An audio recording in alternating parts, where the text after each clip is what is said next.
Yeah, I just watched it on mine and it seemed wall. okay. Like, he seemed pretty Strong good. Paul, you Kind have of some reminded me of Sean Connery starting out there a little bit. I know. When you started, you said, "ABCD," I was like, what? Quick, sing The Devil Went Down to Georgia. You know, Devil Went Down to Georgia is not really a quick song. There's nothing quick about that song. Oh. So, look at Starwolfe sitting in the office with us. Look at that. Yeah, it fits right in. Sitting right there. I like how we stick our big old brand right behind him. Welcome, Starwolfe. Oh, can you put on this Bearded Guys Gaming shirt and this hat? There you go. Oh, well, that is a nice shirt you have there. Look.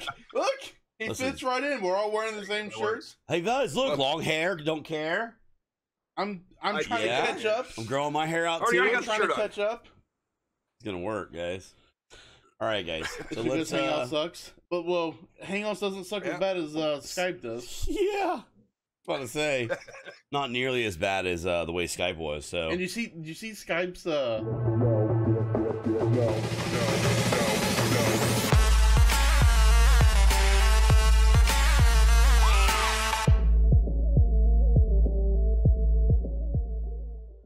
Just to get All my right, camera back up because my guy's like, it's invisible, Wolf. All right. so that's the wonders of working with this. And unfortunately, our first one back after the third PC was with Gattini, and my God, that was a terrible nightmare because we used Skype, and Skype was a cluster at first. A cluster. And this is a good opportunity for us to check out Discord, Discord app, and see what happens with that. Yeah. So, but it was so frustrating to try to work out these technical details and stuff like that, you know.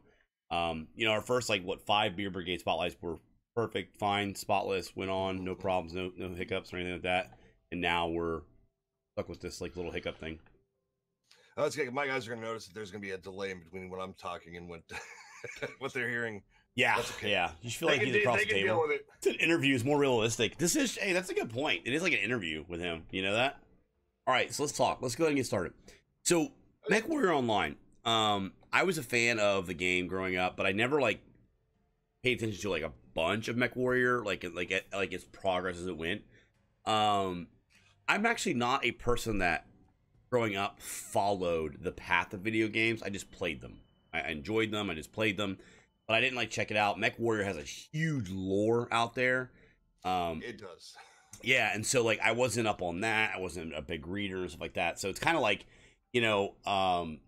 I was watching a streamer that I watch, and he started playing, and I was like, "Oh, it's MechWarrior Online." I was like, "Dude," I didn't realize this game was around still. And I started playing it, and actually the guys from No Guts, No Galaxy, and all that, when we were doing our 24-hour stream, they had put a thing out about hey, who's gonna be doing da da da da. They reached out and they gave us some stuff for a MechWarrior, and I was like, "This is badass," and we wanted to play it. We're like, we can play it, something to play on 24-hour stream, but problem was we were a little concerned with at the time we were running a 2 PC setup, and we felt like MechWarrior, after I played the tutorial and all that, would be too much strain on the PC and the streaming at the same time. So we wanted to wait until we had a third PC. We do have now, so we'll be able to do it. But I wanted to ask you though, you've played MechWarrior. Let's start with some basics first. Where did Starwolfe come from, the name? Oh, okay. So, my online gaming adventure started with EverQuest. We're going way back now. EverQuest being the first one, or EverCrack as they called it. When I started playing that game, I got a different character name that I chose, and I knew nothing about the game at all, and I had no clue what I was doing. And a gentleman who happened to be in the same area as I was just messaged me and says, "Hey, do you need help? You look brand new." And I said, "Oh, I am." And so he took me under his wing and started, showing me some of the areas nearby. And then he asked me if I ever considered playing the same class as him. And I was like, no, because I'm not one for a caster. I was, any games I played, I always did them, big old melee type. And he says, "Well, if you're interested, I'd happily show you." So I did that part. Got to know the guy really well. Ended up creating a guild. He joined it. What I found out about 2 years in was that this guy's playing from his bed. He's bedridden, was on hospice for 6 months. Wow. Yeah, he did this because this was his escape. This was his way of getting out. And it was very inspiring. And he was in his late 80s and a gamer. And so that's all like, oh my god, this guy's amazing. And when once EverQuest when they introduced EverQuest 2 and World of Warcraft, when that whole ordeal happened, those two games coming out, and EverQuest kind of being put to the wayside, he asked me if I would continue carrying his name on in future games that I play, and I said I'd love to. And that's where I've got Starwolfe that's in EverQuest 2. I've got Starwolfe that's in World of Warcraft, and then down the road, getting into the streaming aspect of things, I originally had another name that I used, and I tried streaming World of Warcraft, and it didn't go well. So I kind of put that to the wayside. And somebody else who I met through Star Trek Online actually convinced me to come back into streaming. So I was like, okay, I'm going to give this my all, and I'm bringing Starwolfe into this. And that's where I am now with this. so it's got some history to it. Okay, so that is probably the coolest story I've heard of a name so far. Now that person has since passed, I imagine. Yes, well, quite a while ago. Okay, dude, that is by far probably the coolest story. Trump that, everybody that comes afterwards. Starwolfe is living on the legacy of somebody he met in a game, their name in all the games that he plays. Wow. Okay. Well, my name was just my name with BGG in front of it. So not nearly as cool as that. What the hell, dude? That is cool as hell, man. Dude, seriously, that is an awesome thing, man. So that is fantastic, dude. Wow. Okay, I'm never gonna forget that. So that's where Starwolfe came from. Okay, I thought it was gonna be like some weird like '70s rock band thing, but it was way off. No, well, '80s maybe, but no. I'm for anybody who's wondering, I'm only 39. Are you really? I turned 40 this month, dude. Whoa. Well, then that's you can't really gloss over the fact that you turned 40 this. I mean, that's kind of a big number. All right, well, let's get to that. Let's get to that in a second. So that's where Starwolfe came from. Tell me a little bit about what got you into streaming, like why and all that kind of stuff. I knew nothing about it. Yeah, I remember when it was Justin TV, and I was like, okay, there's these guys doing some video stuff. There's some gaming stuff. I'm like, okay, I've been a gamer my whole life. Okay, I've got a box somewhere. I think it's out in the living room right now. With Atari, I got Atari games in it. I remember the Atari. I remember my first computer, TRS-80. I've been a gamer my entire life, and I never would have thought, okay, there's guys playing video games online. Okay, I can watch what they're doing. I can see, hey, I know this part of this game. I can never get past this. How are they doing it? This is awesome. So when I started looking into streaming myself, like I said, I was like, hey, there's these guys out here. They're having lots of fun. They're making money. And it's like, wow, they're really, there's a whole behind the scenes thing that you don't know about. And it's like, okay. But originally I was going into it for the wrong reasons. I was going into it thinking, oh, I can go into this, make a lot of money, and do this full time. And it was all about the money. And I'm like, I think that's where I messed up, because I went into it, like I said, with the wrong attitude. And so my initial thing with streaming just kind of really crapped the bed. And I was like, yeah, this is not. I'm not doing this. This isn't going to work. Yeah. And so I was like, I'm done with this. Of course, at the time, also I was working 24 on, 24 off as a firefighter. Oh, nice. So Matt was a firefighter for many years. So the other part of the history of me is I was an Air Force firefighter for 11 years active duty. Well, thank you for your service. So, that's awesome, dude. So during this time, it's like I couldn't devote the time into it anyway. Well, since getting out of the military, going to college and whatnot, I've, I was like, okay, I'm playing games more in the evenings. So I've got more time. And that's when I met up with, like I said, I was playing Star Trek Online or at the time, and a gentleman named Lord Silver, great guy, really big heart. He's like, got really into it with all of his viewers. And he sat down with me one time and we were playing, and he said, well, I think tell me about yourself. So we're talking. He's like, oh, you did try streaming? I go, yeah. And I said, but I tell him it didn't work out. He says, well, you should come back to it. I said, what do you mean? So you've got the time, you've got a great community to come into. And I'm like, okay. And I said, but I don't want to go into it with the same attitude. I want to have fun. So and that's what I want my focus to be. Me having fun with the game, having fun with the viewers. Screw the money. Whatever. That just is what it is. I just want to have fun. If I'm sitting here playing a game, I'm gonna have fun doing it. Why not have fun with the community as well? And it kicked off, and it was just from there, it was great. And coming back into Twitch, coming back into some of the really good communities out there, it's been a blast. So that's awesome. Sadly, for anybody who may ever have played Star Trek Online and may know of Lord Silver, yes, he did pass last year.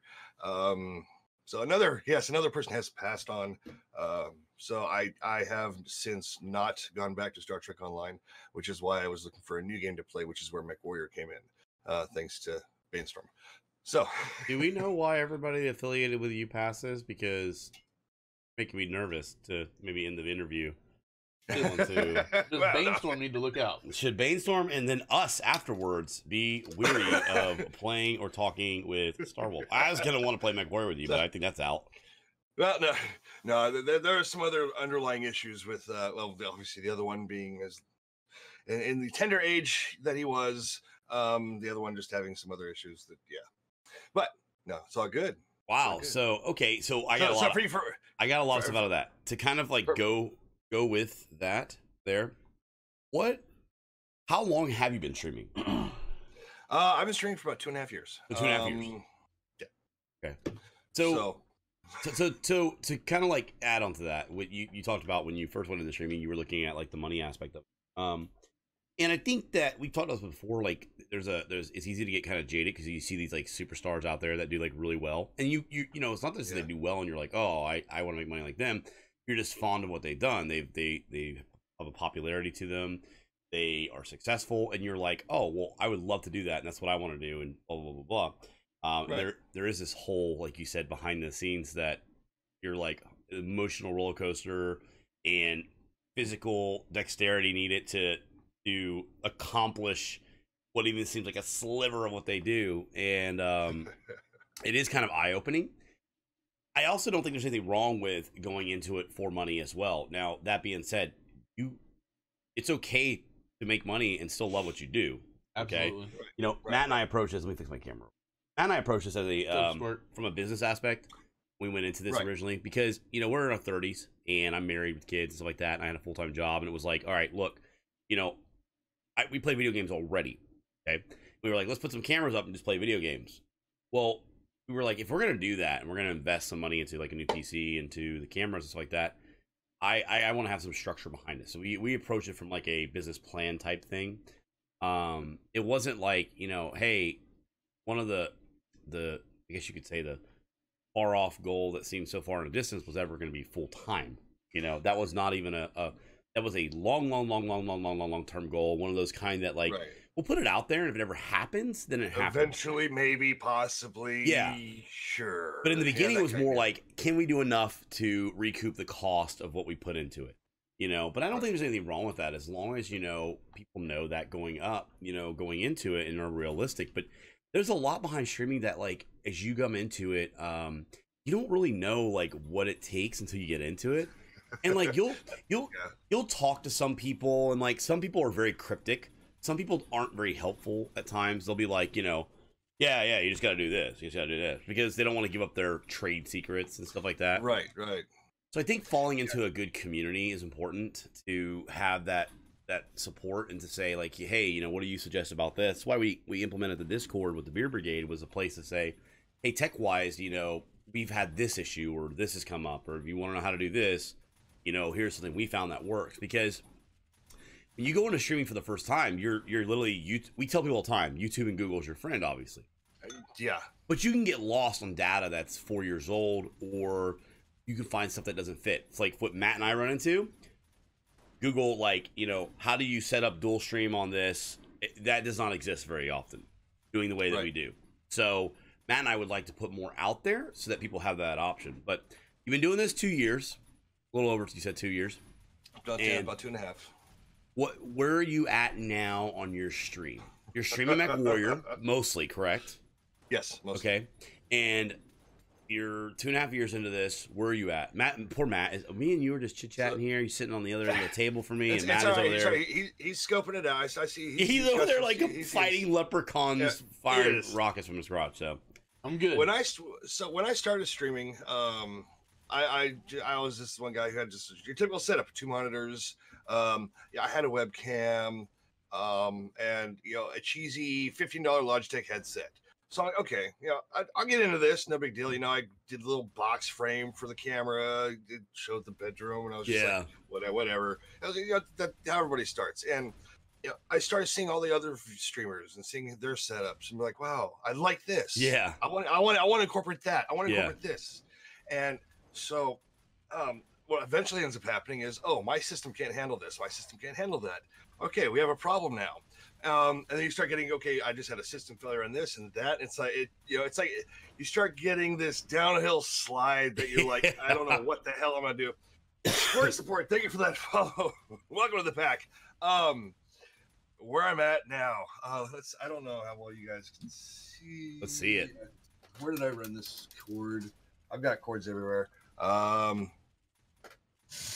Where did I run this? Hold on. Let me find my cord real quick. Stand by. Oh, wow. I can already see the setup there. Holy shit. That's you have no idea. God, he's in a closet, guys. He's fallen into a dark well. Yes. What's that last scene? The abyss. Save him. Well? Save him. There we go. No, my webcam, I've got, you'll understand here in just a moment. As I move wires and cables and cords. All right. So, all right. Oh, there he is. Welcome back. All right, here we go. So, the screen, obviously. So, what we have now upgraded up to, and of course, I'm going to be looking at this versus wow, look at that, dude.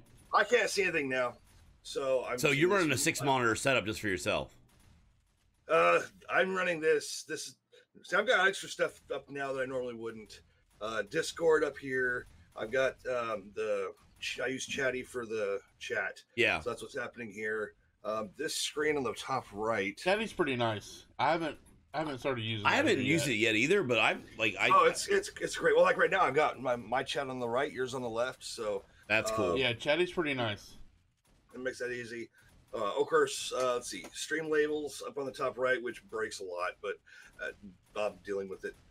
Bottom right's OBS. The left side is where I keep my, I use DeepBot for all my commands and everything. And then, of course, 2 gorgeous guys in the middle. Gotcha. Oh, look at this sexy guy. Very nice setup. So you're using like the 6 mount setup for your monitors, right? Yeah, it's 1 mount that holds all 6. We wanted that's what we wanted for our setup, but the problem is that it curves. Oh, right.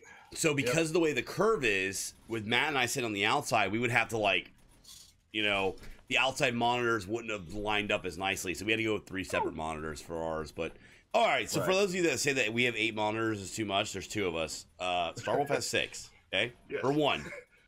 So. I mean, we need to make it bigger. I switched to the, from the headset mic to this thing, which is, the Blue Yeti with the shock mount and the PSA Rode arm, which is the best arm for this mic ever. Nice, dude.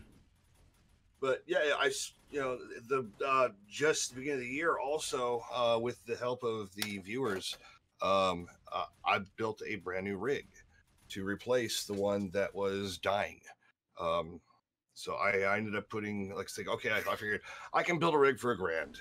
And this within 2 months, the support came through, and they were just like, it was like, guys, there's like, this just, all my the followers, viewers, they they have big hearts. Yeah, dude, can we talk about how crazy that is?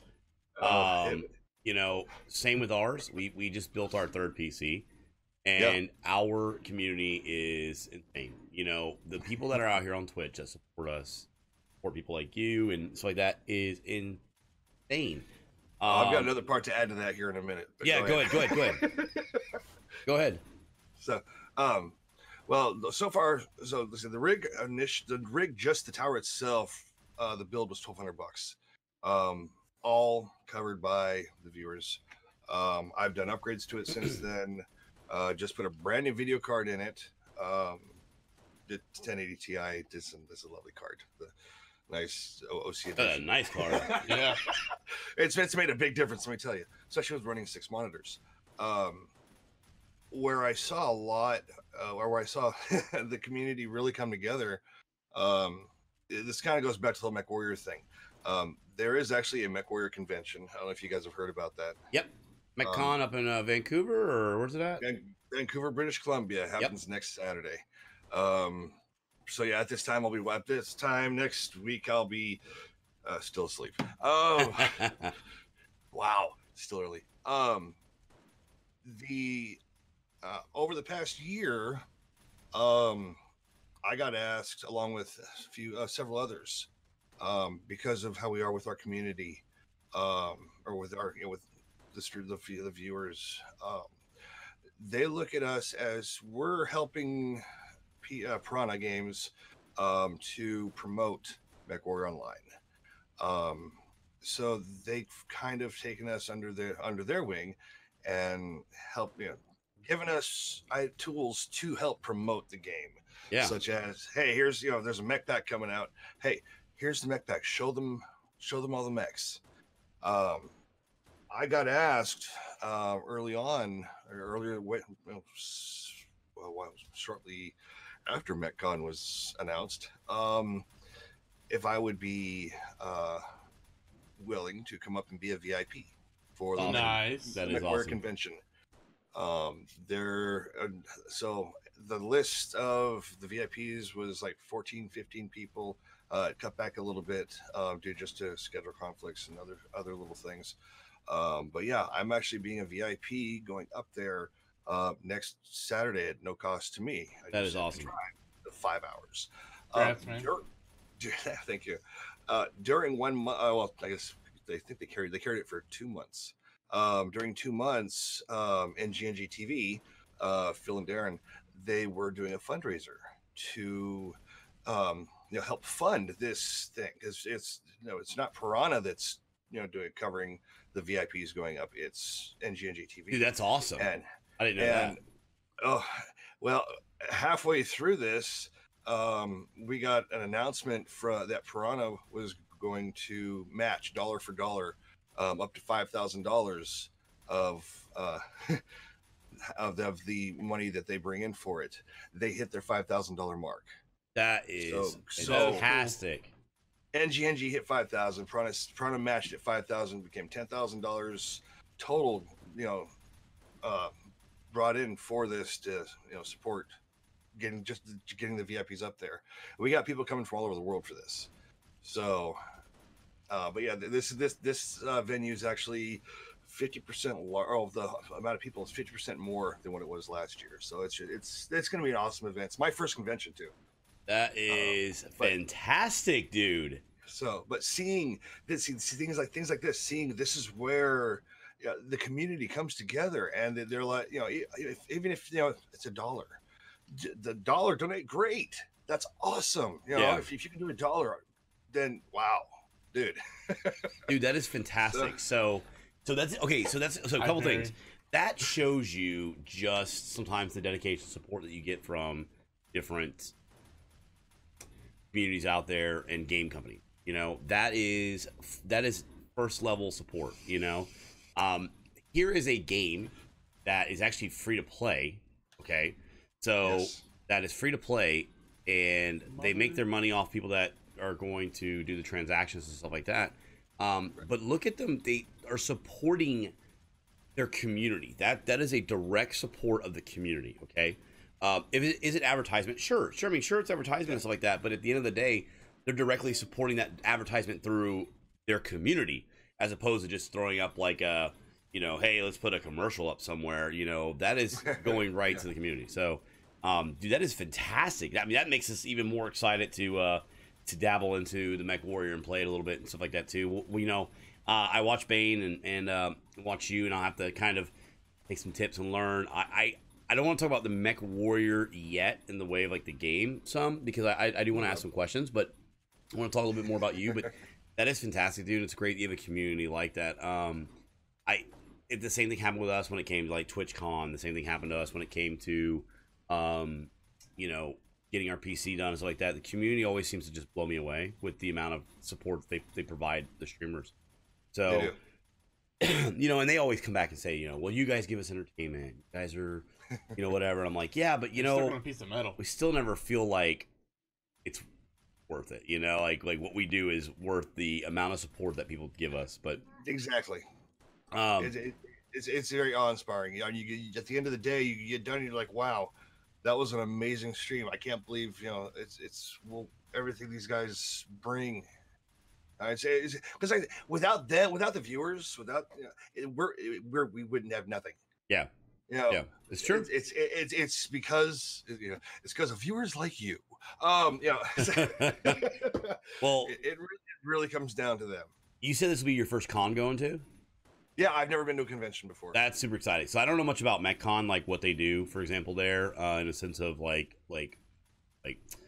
suppliers or peripheral companies and all that kind of stuff. But like, we went to TwitchCon. We went to like a little tiny con in our town. It was like not really anything compared to like TwitchCon.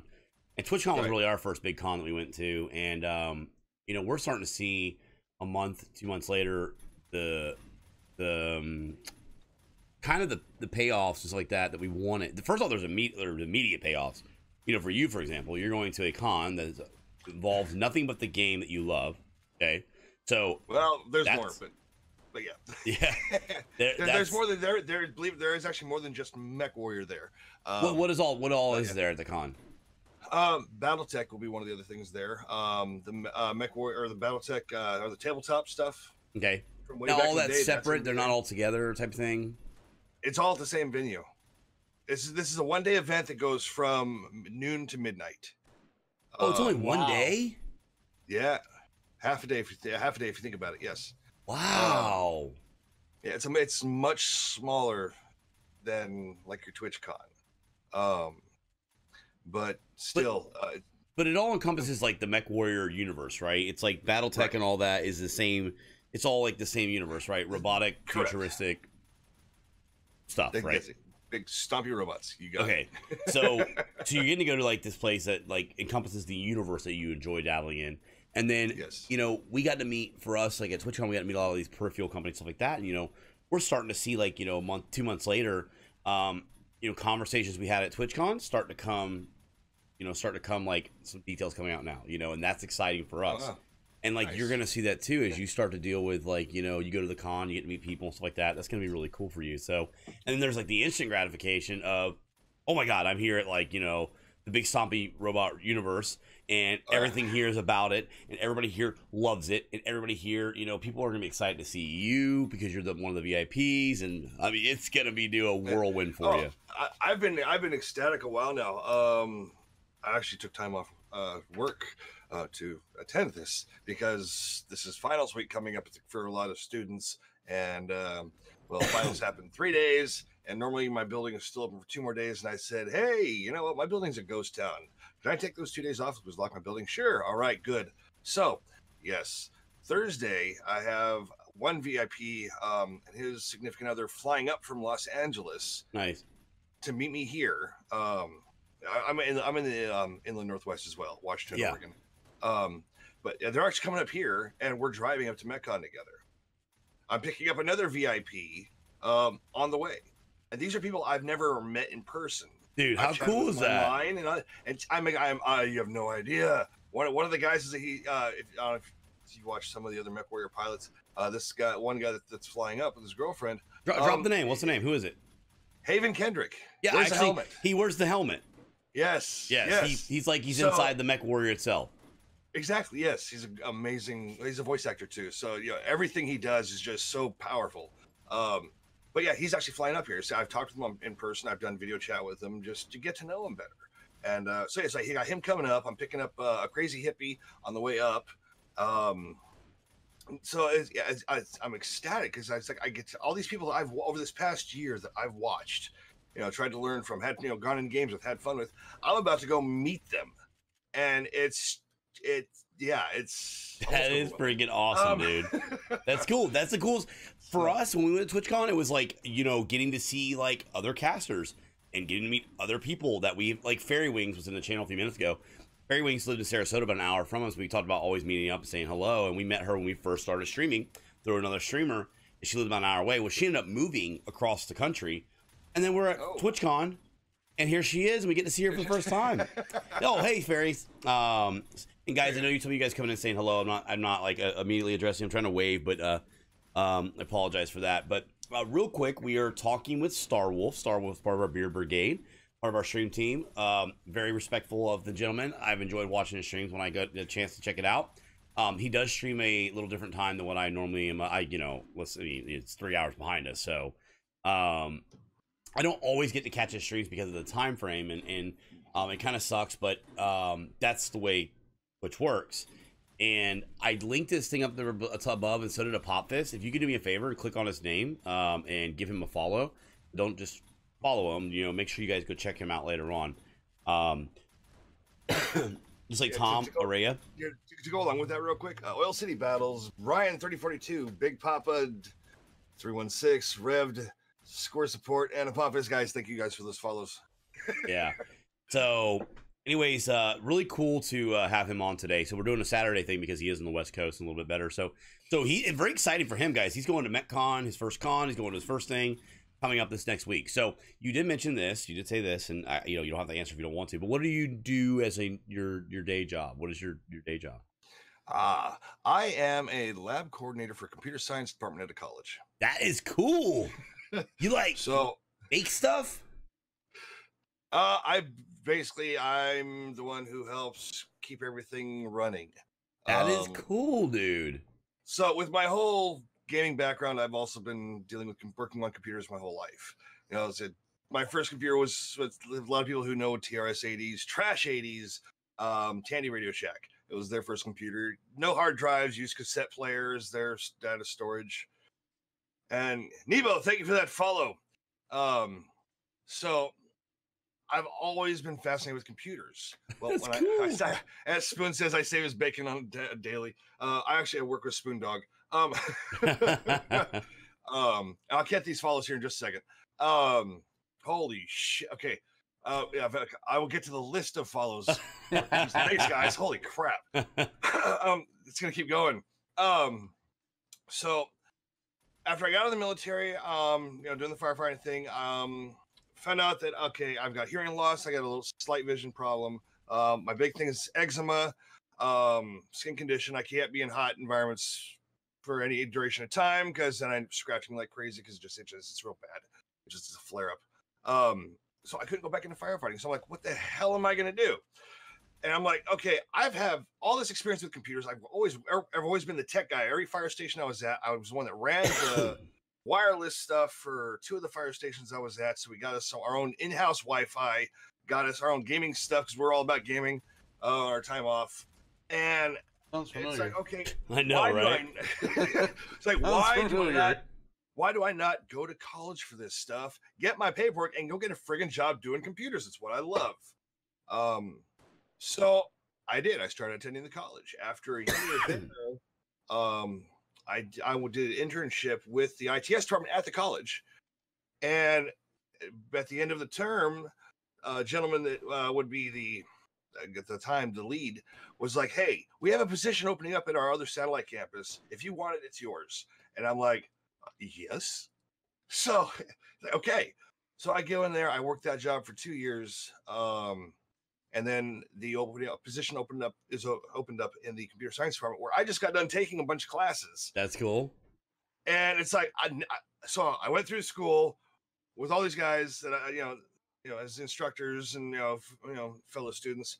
It's like I can go back there and work at the same place I'm going through classes at. It's like, yes, I'm gonna go do this. So applied, got the job, and it's been great. And it's a Spoon Dog. I love working with him.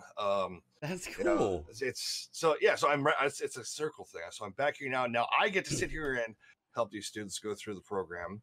I taught for 2 years as well. One of the courses that I'd loved to take, and it was like, okay, this is my favorite class, and I got asked to teach it. So I taught it for 2 years, dealing with hardware repair, tearing the computers apart. I tolerate you all the time. That's awesome, though. So now I get to see them go through the program, and it's a very satisfying thing when you get to watch them walk down, walk down and turn their tassel and get their little paperwork saying I graduated. So there's two different satisfactions in my life: gaming and watching people excel. Well, that's the second one is definitely a good passion. So you get to work in the world of computers. Is that something that like people like already at the college kind of know about and like know that you do that in your spare time? Like is that as far as streaming? As doing yes, several of them do. Okay. There's actually a few other streamers who I work with at the college. There's a lot of people who actually they'll walk into the building and go, "Hey, Starwolfe." It's like, hi. I know. Yeah.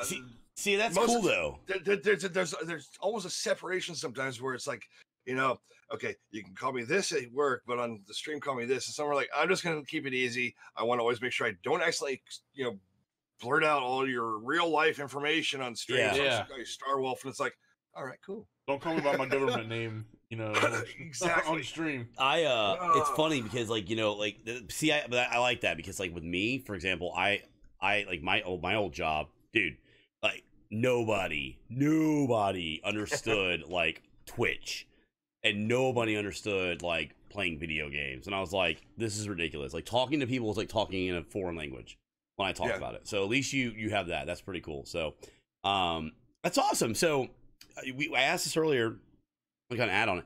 You've been streaming 2.5 years, right? So where are you wanting to take this? Like, sounds like you got a pretty cool day job and you're streaming at night. Where would you like to take this now? I have not really pursued anything further beyond this. Mainly because I like my day job. Yeah. Which of course is my day job. My day job does involve a 3-hour commute total during every day. So hour and a half to work, hour and a half back. 33 miles, but traffic. So good God, son. Big city. So don't go there. Can't lose. So here's my daily. I'm up between 5 and 6. I leave by 6:30. I'm at work by 8. We're 8 to 5. I get home by 6:30. By 7:30, 8 o'clock ish, we got dinner. Sitting down. We're gonna sit down to eat, and then 9 o'clock stream time. Stream 9 to midnight. Rinse, repeat. Monday through Friday. Weekends, it's whenever I'm on, which typically at least minimum at night. Sometimes I do midday streams as well. So I have not even considered pushing beyond this. Yeah. Just because I love my job at the college. Thank you, my dude, for the bits. Thank you for and bits. So now, can I foresee changes down the road? I can see, yes, me moving more into doing this more often. The key to that, though, is of course my significant other, who's passed out in bed still behind me.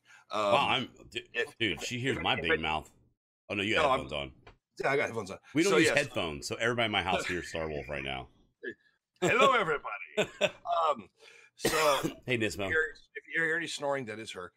Anyway, she's actually looking at a career change, and if she does that, and it would allow me to move into where I could invest more time into doing this, or move closer to my work, and I can do more of this. I'll put more hours into this. Do I see this potentially as a full-time streaming gig down the road? I wouldn't complain. Yeah. Yeah, I mean, to get where I'm at now with streaming, and it is actually paying for itself at this point. What I do every month, it covers itself now. Yes. Thanks to the affiliate. Yes, so Twitch, if you're out there, yes, thanks to their affiliate program, it's been great. Fantastic program. And it has brought in to where now, yes, it is self-sustaining. I do put some extra stuff in on the side just to get other things upgraded and whatnot, but I haven't pushed beyond that because it's like, okay, everything's covering itself, it's comfortable, and so I don't need to make any drastic changes. So as of right now, I'm not pushing further. When do I sleep? Get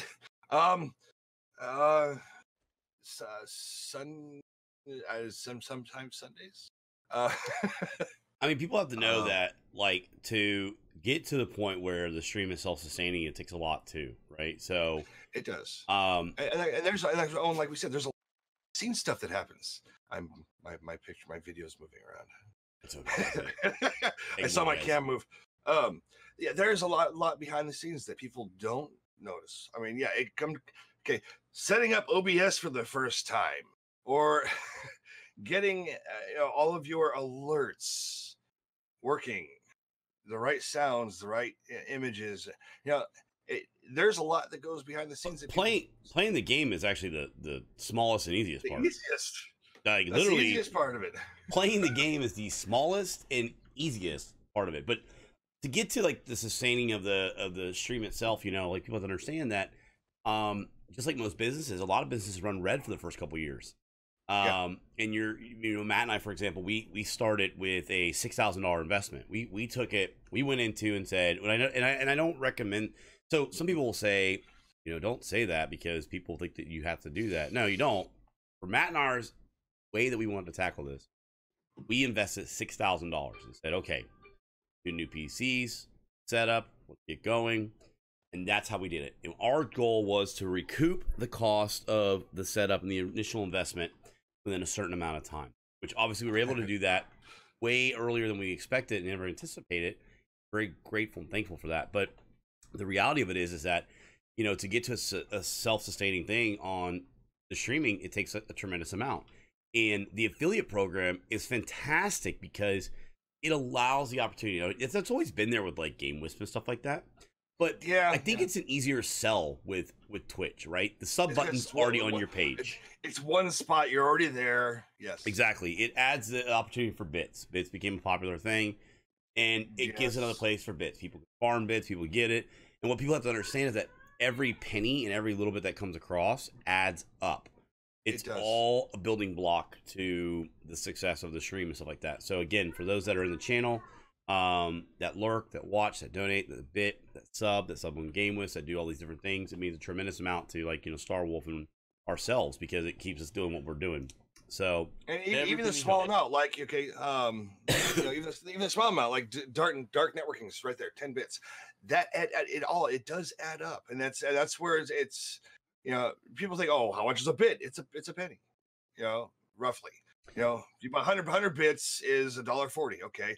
40 cents of that. I think 40 cents of that goes to Twitch. Okay, so we get roughly a penny per bit, but it adds up so quick. Well, it's funny you should say that. I was just looking at our revenue the other day. And I'll tell you guys this one portion of it. I was looking the other day, and Matt and I don't really support the ads too much on Twitch and all that. We could care less. We tell people to use your Prime, that way you can get no ads, and you sub to a channel, you can get no ads and all that kind of stuff. We don't run ads. We don't run ads. I could care less about ads. Any ads that you get is all pushed by Twitch. That's all Twitch ads. That has nothing to do with us. So Twitch automatically has those baked in there, and I'm grateful that those exist because at the same time, that's how Twitch makes a little bit of their money as well, and it helps out. But I always talk, we don't run ads because there's just not a lot of money in them. But let me say this. In the year that we've been streaming as partnered and have been able to get ad revenue, we have made $469 in a year. Now you go, well, that's not a lot. $469 will buy a new capture card. Yeah. That's $469 that we've done nothing with. We've done nothing for. Yes, that's basic. So that goes to show you that little bit adds up. And the way that Twitch works is a lot like, you know, my old business when I worked off commission, right? I would rent scissor lifts. So a scissor lift would rent for $300 for the month, right? Well, I made a percentage of that. I'd make like $10 off that scissor lift or $5 off that scissor lift. So I'd get a lot of grief from people, and they'd be like, "Hey, this scissor lift's broken. You're an asshole." And I'm like, "Dude, listen, you're hassling me about $5, bruh." I was like, "Settle down." Well, anyways, but what happens is you go $5. You're not making nothing off that. Yeah, but if I rent 100 scissor lifts, now you start doing the math, right? That's how that works. Yeah, and it adds up. So we really appreciate that. So I get you what you're saying about, like, you know, you've been doing this 2.5 years, you know, where would you go with it and that kind of stuff. Same with Matt and I, right? So we decided to do this. We didn't want to do this as like this. We were like, let's invest money into it and let's see what happens. But it was not like, when we originally went into the short-term goal or medium-term goal, we have like the short, medium, long, and then we have what we call our fantasy goals, you know? the retirement goal. Yeah, and the fantasy goal when we first started was to do this full time. That was a fantasy goal. It was one of those like, yeah, it'll probably never happen. But you know what? Like, let's put it. It's still out there, of course. Like, it's kind of like what you had said. Yeah, full time happened or doing this living. Yeah, do it because you like streaming. Yeah. Well, that's what Matt and I did, and we kind of had the same kind of approach when it came to the full time thing. And then obviously as time went on, it started to move from like from a fantasy goal to like, wow, this is like a long-term goal now, maybe. Then it moved to like, well, this might be a medium goal. You know, it's plausible. Yeah, it starts to kind of move its way down the ladder a little bit, which you know, and everybody's rate at which it goes down. Reebok, thanks for the bit. Let me do this math. 1, 2, 3, 4, 5. Got it. 5. That's 15. Thank you, sir. Reebok, I'm not gonna lie. All he did was look at the next line. So anyways, oh, I didn't even look at that. I didn't even know that was there. That's super simple. I don't have to add it up in my head. Shoot. Well, I learned something every day. All right. I didn't even know that existed in our bot. But I mean, I definitely can understand that. You're lucky you have a job you like a lot, you know? Like I liked what I was doing. But like mentally it was like Reebok, maybe he didn't look at the next line. It was killing me, right? Like the mental part of my old job was like literally terrible for me. I imagine that commute has got to be really rough for you. Oh, it is. It's killer. Yeah. But yeah, it's in the morning. It's not as bad. On the way home, it's like, okay. But then I get to sit back and think, okay, I get to get home. I get to stream. That makes that's that little that positive thing of, okay, I don't care. I'm going home. I'm going to stream. It's all good. So that's that uplifting thought. Let me ask this about this. So you have been streaming for 2.5 years. Give me, okay, and this is kind of hard. So give me your most memorable moment of streaming. The one thing that like, boom, stands out to you as being like, holy cow. And you can come back to this if you want to. No. Originally I would have said the first night that I streamed, I got a donation of $150. Wow. That was like, holy shit, no way. Yeah, like, they're awkward feelings, like, you know? Awesome. The moment that is the most memorable would be the night that I streamed MechWarrior Online. It was the first night of that, and I had Darren and Phil come into the channel, not knowing that they were devs. And that has been the most memorable moment I've had yet, just because I've never seen that interaction in a game. Overlift credits. Yeah. I've never seen, I played EverQuest for quite a while. Yeah. Played World of Warcraft for a very long time. I've even some of my other games I've played. I played Grey Shard, and of course that's it's a player run shard. But I've never been in a game where I've seen the developer come in and just interact the way that they did. And to me, that has been the moment in my head ever since I got into this game. When I started streaming, Star Trek Online, it was like, okay, it's kind of cool game, just playing it, having fun. But when that event happened and NGNG TV came in, I was ecstatic. That has been my favorite things ever since I've done this. So can I say something to that? I don't know why I asked that. Why I always say, "Can I say something?" I'm just gonna say something. Oh, yeah. So I'm running the By all damn means, show. go ahead. Jesus, I always say that like I'm literally asking you guys, and I'm gonna blurt it out. It is your Can I show, say after something? all. What if they say no?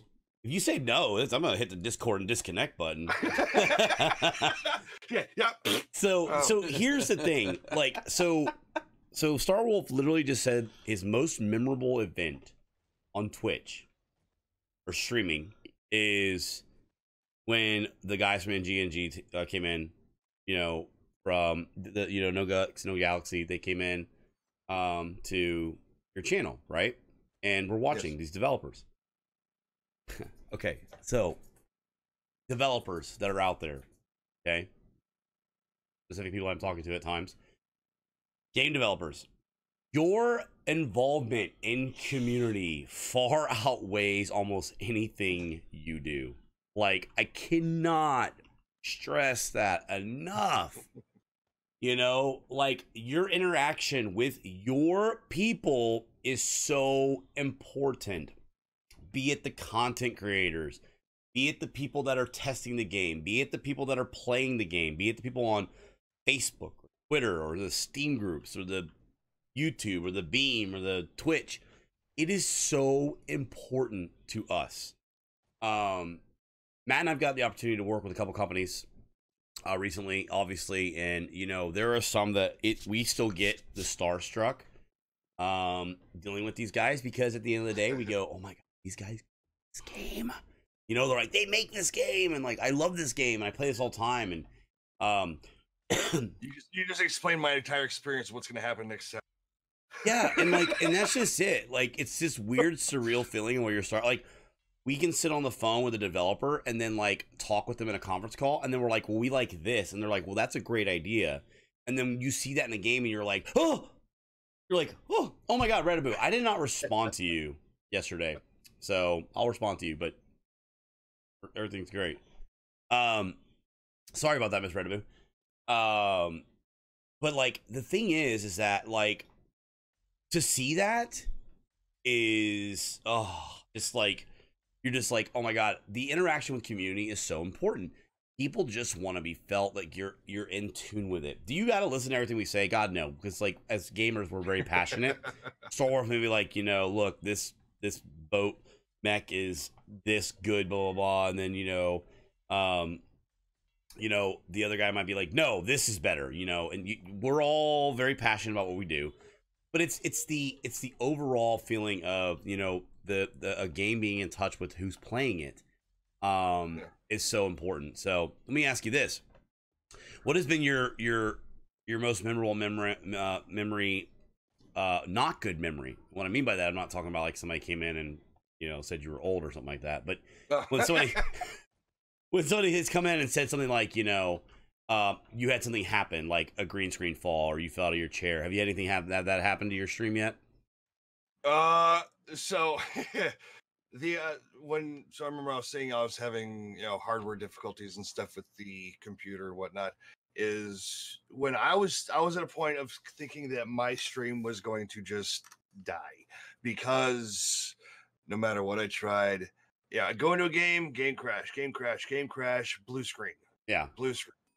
Day after day after day, same problem. And that whole time frame, all I could think of was, this was like, okay, I need to just give it up. This is the end of it.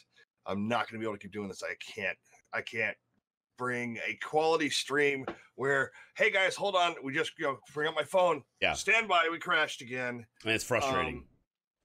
That right there, it was crushing. It really was. So on the technical aspect of it, that definitely has probably been the scariest and worst moments that I've had on Twitch. Yeah. As far as the worst moment would be the day I mentioned the person who got me back into streaming. I wake up, I go onto Facebook, I scroll through, and I see a post from his wife saying that he has passed on. Yeah. And that by far has been the worst moment I've had, being since I started streaming. Yeah. Just because it was because of him that I got into this. You know, but So, but the thing is, like, here you are at in like a little thing, and this is a little small thing. It's not a big thing. It's a spotlight. You know, we appreciate you coming on, but like, you know, here you are talking to some people, and you're getting to kind of like talk about this guy, right? And like, this person probably had no idea that they were going to make an impact in someone else's life, that they would be brought up later on. You know what I mean? Like, I never from 20 years from now are going to think that someone's like, yeah, I used to watch this guy Joe from Brigade Gaming, and he da da da da da da da da. Never ever expect that. And like, here is this guy that got you back into streaming, and then now you're at an interview later on, and you're talking about it, and that's really cool. Yeah. You know, and your freaking name comes from somebody else that, you know, is a pretty cool thing. So Jesus, dude, I'm thinking about changing my name to something else. Hold on 1 second. What's that? I don't remember, but I'm doing a thing right now. Okay, so please don't interrupt. All right. Bainstorm, thank you for that host. By the way, I don't know if it was auto host or anything, but thank you. Real quick, guys, do me a favor. There are some new people that just came into the channel. If you have not done it yet, do me a favor. Starwolfe is part of our Beer Brigade. He is a non-traditional 7 days at iStream that we always, you know, it seems like we have a lot on our team. We're trying to also showcase that the fact that there are more people on the team. We want to kind of grow that and have more diversity on the team. We have a lot of different people on the team. It's really cool to have that. That being said, Starwolfe is on the team, and he does a lot of MechWarrior Online. And that is a game that Matt and I eventually will be dabbling in some to play as well. It'll bring back some old memories, and I'm really excited about doing that. But do us a favor, click on his name. I just put it in the chat. Give him a follow. And do me a favor and go check him out. He's a West Coast streamer. But a lot of times his times are a little bit after us. Matt and I don't get a chance, like I said, to interact with some of the people on our team because of the time frames. And we stay busy. Like, okay, like for example, Redaboo sent us a message yesterday. But after the stream yesterday, I had a conference at my kid's school. Come back. Then we had a thing with Phoenix Fire. Then after that, we immediately went to Christmas parade for a few hours with the family. Then I come back, and then I finally turn on a couple streams to go to bed, and then wake up. And now, first thing this morning, you know, we're doing some stuff like, you know, getting ready for this and all that. And like, a message will miss here or there, and I don't get a chance to do it. And we have 40 people on the team now, you know. It's hard to be in everybody's stream all the time, and very grateful to be able to, you know, have Starwolfe come on and be able to talk about stuff like that. So thank you, my dude. So on a side note, I do want to thank you for allowing me to be a part of the Beer Brigade. I know that when I first, first time I heard about it was through Bainstorm, and you know, I remember asking him about, you know, well, tell me about them. You know, what's the group like? He said, oh, and so he went on and on, and that's when I sent you guys the message through Twitter, I believe. Yeah, Twitter. And I was like, okay. A couple days went by. I'm like, these guys like, yeah, are they like, I don't know about this guy, but of course you guys had an event you were doing, or you were out, so you guys weren't even around at the time, so. But then, you know, to get the, you know, to all of a sudden come back and say, oh, yo, I've watched some of your stuff. Yeah, we'd love to have you. It's like, that's, you know, I was like, yeah. It's awesome. So thank you guys. Thank you for the host, guys. Thank you for the host. So it's funny you say that. So let's talk about the team real quick. So, you know, when we started the Beer Brigade, Bainstorm's an awesome dude. You know, in fact, Bainstorm joined the team, then Bainstorm left the team, and then Bainstorm's back on the team. And it's funny because, like, you know, people might think, like, well, why did he leave the team? Why did he join? You have to understand, right? So we're just made up of, like, all kinds of different persons. People striving for different goals and going for different things. And so much of it is so positive. But on the outside, it could look like maybe something happened or there was an issue. No, Bainstorm was on a team. I was introduced to Bainstorm by somebody else. I'm not really sure. I don't remember who it was to this day who introduced me to Bainstorm, but I really liked Bainstorm's thing right away. He was playing a game that I had no interest in watching. It was a flying game. I can't remember what it was called. Thunder something, or I downloaded War it. Thunder. War Thunder. I downloaded it, never played it. Me too. He was playing MechWarrior. I liked MechWarrior because I thought MechWarrior was pretty cool because I liked it and brought my old memories of that, but I hadn't played it or anything like that in the new times. So Big Papa, I'll hit that question. Give me 1 second.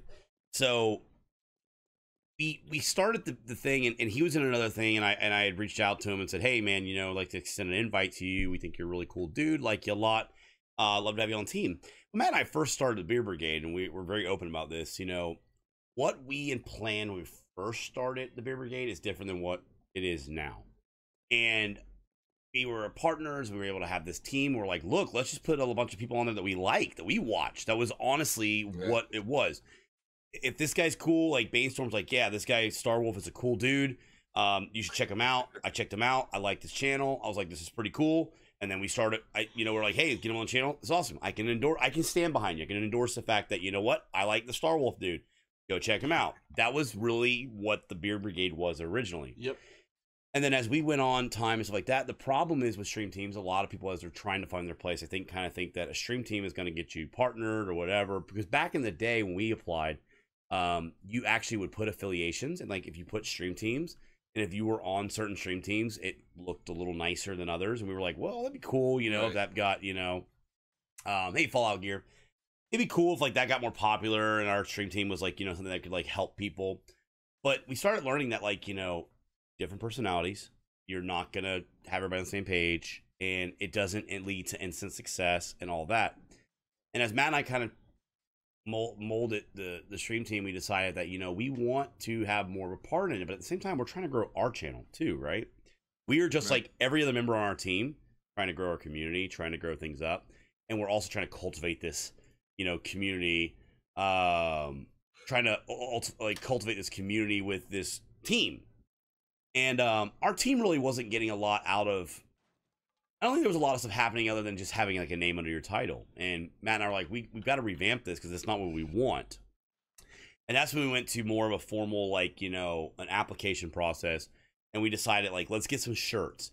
Let's get some events going. Let's get some stuff going. The problem that people have to understand, even in these interviews, Starwolfe, like we get this too, people don't understand, even some members on the team, and even after this conversation, but we've had to like talk about this particular, like on these different spotlights. We'll be like, you guys, I like to see more team stuff being done. The problem is that there's 40 people to coordinate with. Yeah. Fudge, just coordinating this with you. I don't want to interrupt your normal times, and you don't want to interrupt ours. You were trying to make it go with ours, and it's West Coast, and it's on the East Coast, and it's like a gang war. No, it's not a gang war happening. What? But sorry. But anyways, the problem is people don't understand from a larger aspect of it. It is very hard to coordinate these events, and so it's just one of those things where, like, on the outside you look at it and go, well, it's not very, I don't see you guys do like this big thing. I'd like to see more Beer Brigade big things happen. Yeah, you know how hard that is to plan. That's why they have to see more Beer Brigade. They have party planners that do stuff because of that. But Bainstorm had joined the team, and then he took he wanted to kind of try something different and run a team that somebody else gave him an opportunity. And I love Bainstorm. I watched his stream, and I was like, dude, I saw him at TwitchCon. We were talking. I was like, dude, like, you got, if you ever want to come back, you're allowed to be on more teams. I was like, you're welcome to come back and be a part of it, my dude. And I was glad that he was like, yeah, I would love to be back and stuff like that. Because Matt and I really want to focus more on, we want our team to feel like, look, Starwolfe plays like a certain game. So a lot of the 7 days people play together and stuff like that. The point is, if Starwolfe wanted to come and play 7 days, he's got a wealth of people on the team that he can reach out to and kind of get some insight. If I want to play MechWarrior Online, I plan on reaching out to Bainstorm and Starwolfe and getting some direction and guidance on what I should do. That's the truth. You want to go play Ark? We have Rockzilla on the team. Rock can give you some insight. That is the point of the team. Instead of you having to do some searching around, you have a direct source, direct contact. That is what we want. That builds a camaraderie, that builds that kind of stuff, and that's kind of what we were trying to do with this. And these spotlights aren't about, hey, let's give Joe and Matt something to talk about on their stream for a few hours. We don't need to do that. I thought it was a good place to put it, and it's more about people getting to know who Starwolfe is. I mean, how many people in the chat, real quick, how many people in our chat did not know of Starwolfe until today? No offense. There's nothing against Starwolfe or you guys. No. How many people didn't know? How many people did not know Starwolfe was on our team? Rockzilla's on the stream team. Rockzilla is on the stream team. Yes. Because what happens is a lot of you guys kind of stay in one game or a few game genres. And so Look at this right now. There's at least, like, let's say 10 of you. You guys now have another streamer that, let's say your normal people aren't on. You don't know what's going on, and you don't know what to watch. Guess what? You now have one more person with a nice beard. One more quality person to go and watch. Not you all. Now you don't know which one of you I was talking to. Oh, good. And that's the point behind this. The point behind this is this. Like I saw Thurla say earlier, I can relate to this dude. My first computer was this. That's the point. We want a few of you to relate to him. A few of you to watch this and go check out. Let me go check out Starwolfe, man. I really enjoyed talking with Starwolfe. I love this thing, you know. Same thing happened with Boom to Bob. Boom to Bob was a youth pastor, dude. We had no idea. I was like, I have a place to send people that want to hear no cursing. That is great. Big Papa Tanger.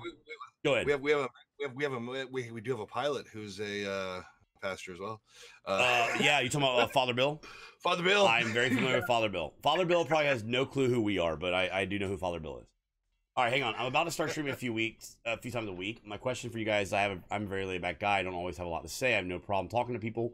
Unless people come across a little too laid back. Do you think this will hurt me? I could tell you I don't really care about followers, but I don't think you get into streaming if a small party doesn't care. Okay, yeah. So can we do this, guys?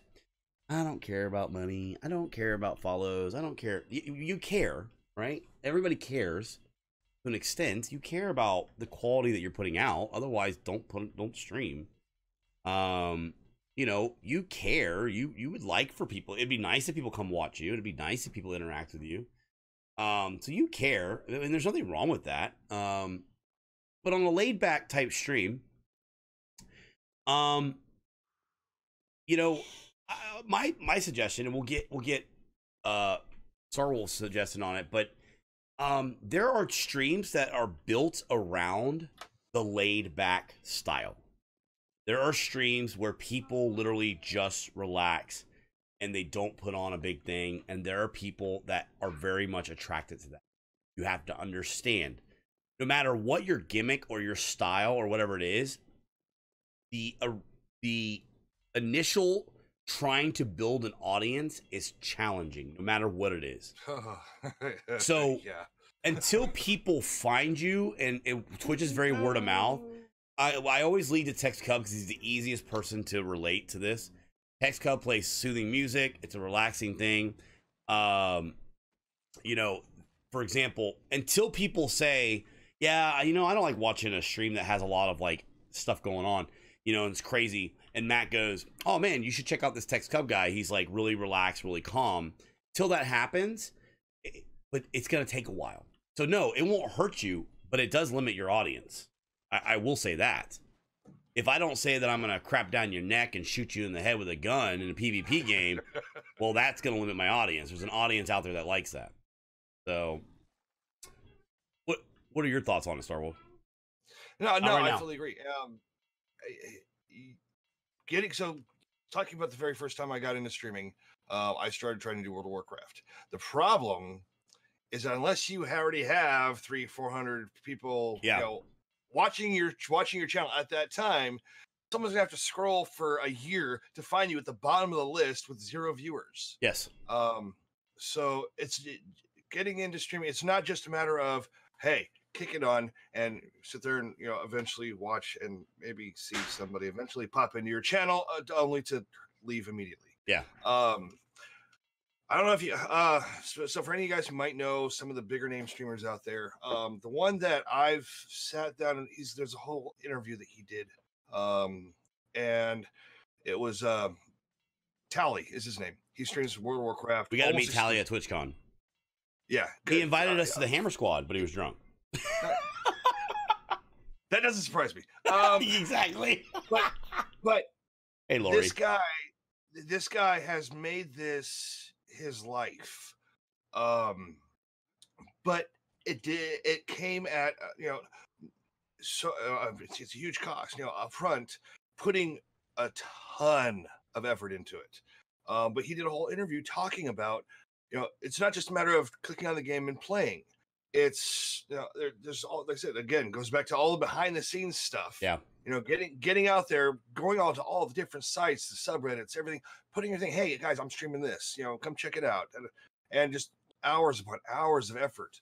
So yeah, you're never gonna get there just by going and saying, oh, well, this game just came out, let's go play it. Guess what? All the other big name streamers are already doing it, and your name's not going to be anywhere close to the top of the list. So never go into thinking you're going to just, you know, hop in there and suddenly become the most famous person on Twitch by doing so. Yeah. We're friends with like Chinglish. You know, and do you know who Chinglish is? I don't know. He's a big World of Warcraft streamer. He's an Australian guy that's been around for a very, very long time. He's doing the what is it called, 60 or whatever, and they're doing all that retro 60 and that like the 70 Project 60 and all that. He's friends with Asmongold, Swifty, and all that. You've heard of Swifty, correct? Oh yes. Okay, so we just had dinner with Swifty and Chinglish like last month. Nice. Yeah, so like Chinglish was visiting from Australia, stuff like that. Listen, Matt and I got into World of Warcraft. We love World of Warcraft. We got into it, and we didn't go anywhere with World of Warcraft. So you have to look at the games, and like you have to kind of think about the channel when you think about setting it up and like the establishment. You take a game that's old and has a lot of already established for very long time streamers. It is hard to do that, and sometimes your passion for a particular game may not be what happens. People don't like watching us play World of Warcraft. That's just reality to it. There's different things that people are looking for in games. So. Bearded Big Ben says, what is the best advice you can give for growing your viewers? Should you stick to one game and play through until you beat it, or switch up games from day to day? So I have a lot to say on this, but let's get Starwolfe. Let's get Starwolfe's opinion on that. So I love that question, actually. And I read through that earlier. So you've got a couple different things happening with that question. Yep. So both parts of that question still fall into the category of the variety streamer.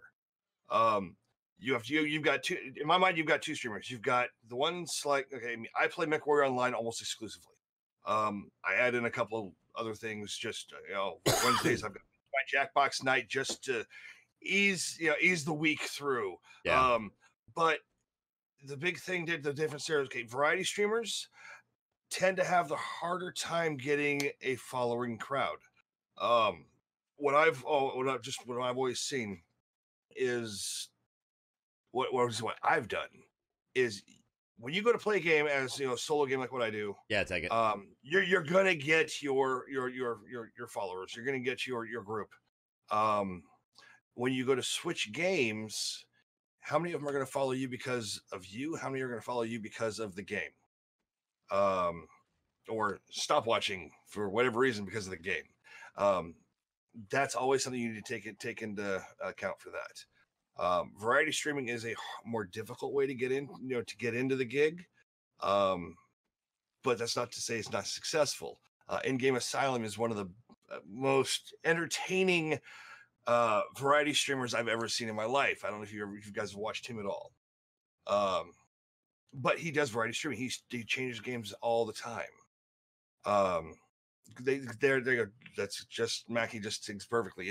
They grow more slowly, but at the end, exactly because of the connection with the caster, and variety viewers tend to be very dedicated. Yes. Who are you mentioning? Do you see our thing there? Just Mackie in your guys' chat. Did you see just below just Mackie? In-game Asylum emotes. Mackie subbed us to In-game Asylum. Yep, there you go. In-game Asylum. Yes. So, and yeah, I've got a friend who is a variety streamer, and she's still working that very small little crowd to try and build up. So, and Revit Stan says, better ask your viewers first or make a poll if they're willing to watch another game. You can do that. That's a good comment. I like to comment on that as well. Take it, Lord. Thank you for the follows too. We appreciate all the follows. So okay, so can I get my thing on that? So yes. Very big on that's a very popular question we get. How do you get more people to watch? How do you grow your viewers? And it's a new thing that we say all the time. How do you grow your viewers? Be a better viewer. I've said that 100 times as of late. Spend time in the communities you want to grow. Okay. So that being said, for example, Starwolfe is almost exclusively Mech Warrior. So where should Starwolfe be watching a lot of his streams? He should be watching Kendrick. He should be watching Father Bill. He should be watching Impaler. He should be watching Banestorm. He should be watching No Guts, No Galaxy. Do you guys, Bombadil, is it Bombadil? Is that his name? Yeah, Darren. Okay. _, Darren Bombadil. Yep. Do you guys understand my point there? That is a community he's involved in. He should be involved in that. If you plan on streaming 10 hours and you're like, I never have any time to watch streams, then don't stream 10 hours, stream 9 hours and spend an hour watching streams. Be involved in what you're doing. Your channel will grow 100%. I promise. People will get to know you. As Starwolfe talks in chat, Starwolfe talks in chat, Starwolfe talks in chat, people will eventually find out, Starwolfe, oh, you stream. I saw you streaming. Yeah. Next thing you know, someone's like, well, I'm going to go check out Starwolfe when he streams. Next thing you know, Starwolfe is streaming. We have a mod here, Malgus, who is going to start streaming, and I don't even know if he planned on starting streaming until he was so involved in the community that people were like, are you going to stream or you're streaming? He was like, okay, I'm gonna buy some stuff and stream now, I guess, because people kept wanting to see it because he just has so much interaction with the community. You want to grow your community? Be a better viewer, okay? 100%. Now let's talk about this other thing. Should you stick to one game and play through it and beat it, or switch up a game from day to day? Guys, I really feel like if you're going to play variety, the question is, am I a variety streamer? Sure. Do what Coke Carnage and a lot of the successful variety people do. Finish the game, okay? Play it through. Go through and play, like, we're playing Sniper Elite right now. So let's go through. We finish the campaign. Do we revisit it? I don't know. If there's an update or DLC, maybe we do. But we're going to play through the campaign, finish it up, and be done with it, and we'll move on. Don't change it up so much that it becomes too confusing for the viewers to know what to watch and when to watch. Or put out a schedule. And the other question was, is it easy to grow? You know, we made affiliate around 13 days. We built our fan base on Dying Light. They became regulars, so now I'm nervous to switch it up in game other than a horror survival game. Well, let me explain something to you. I know a lot of streamers that play a game, like let's say use Tally, for example. Tally is a World of Warcraft streamer. Will he be successful streaming other games? Absolutely. But if Tally spends a lot of time outside of World of Warcraft, Tally's fan base will die. Thinking it's a fun game. That is how that works. People have an interest in certain things. You have to really remember that people come for the game, stay for the streamer. That is very true adage, and there's a large part of your community that will stay. There's a large part of your viewers that will stay, but at the end of the day, there are games that people do not like that they will watch. They will watch Starwolfe go play Mario Odyssey, but they will only tolerate a few, like maybe a week of it. They're not going to watch him become a Mario Odyssey player. Do you understand? And that's the way you got to look at that with these games when you change it up. Now, you asked the question, you said, should I ask them? Or Papa said, ask them. And I do that a lot, but I also want to caution you. You can't always have just the community drive what you're doing too on your channel. Be very careful with that. Because what'll happen is, if this community was like, you need to only play this game because we only support you with this game, guys, we will get to a point where we hate this game. Where there are people, I watch people, we talked about this yesterday. There is somebody currently I know that plays this game that does nothing but bitch about this game all the time. You know why? Did they get what they want out of the game? Yeah. But that's where they're most successful, and unfortunately they have to continually come back to it. And you're burned out. They're burned out, and unfairly to them, they continue to subject themselves to that, and it's starting to strew negativity on their own stream, and it gets to be where I don't want to watch the same stuff over and over and over of somebody unhappy with the game, but it's because they're allowing it to continually do that. Do you take hits going to other games? Sure you do. I mean, like Mackie said about it, it's a slower build when it comes to that. But hang on one second. Let me see here. My channel has doubled in follows since I started viewing more. I'm telling you, Popfist, it's true. Would you suggest playing a game for like a few months when starting a schedule and review your stream data and see what is working when it comes to traffic? So, Matt and I are very big data guys. We go through a lot of our stuff, okay? We go through a tremendous amount of our data. We pour through our stream summary. If you need to go through your stream summary, like, all the time. Review it every day. See what's going on with it. Get a gauge for it. Now, don't change your stream every day because of what the stream data says. Go in chunks. Matt and I review stuff quarterly. We do like a weekly review, a monthly review, we do a quarterly review.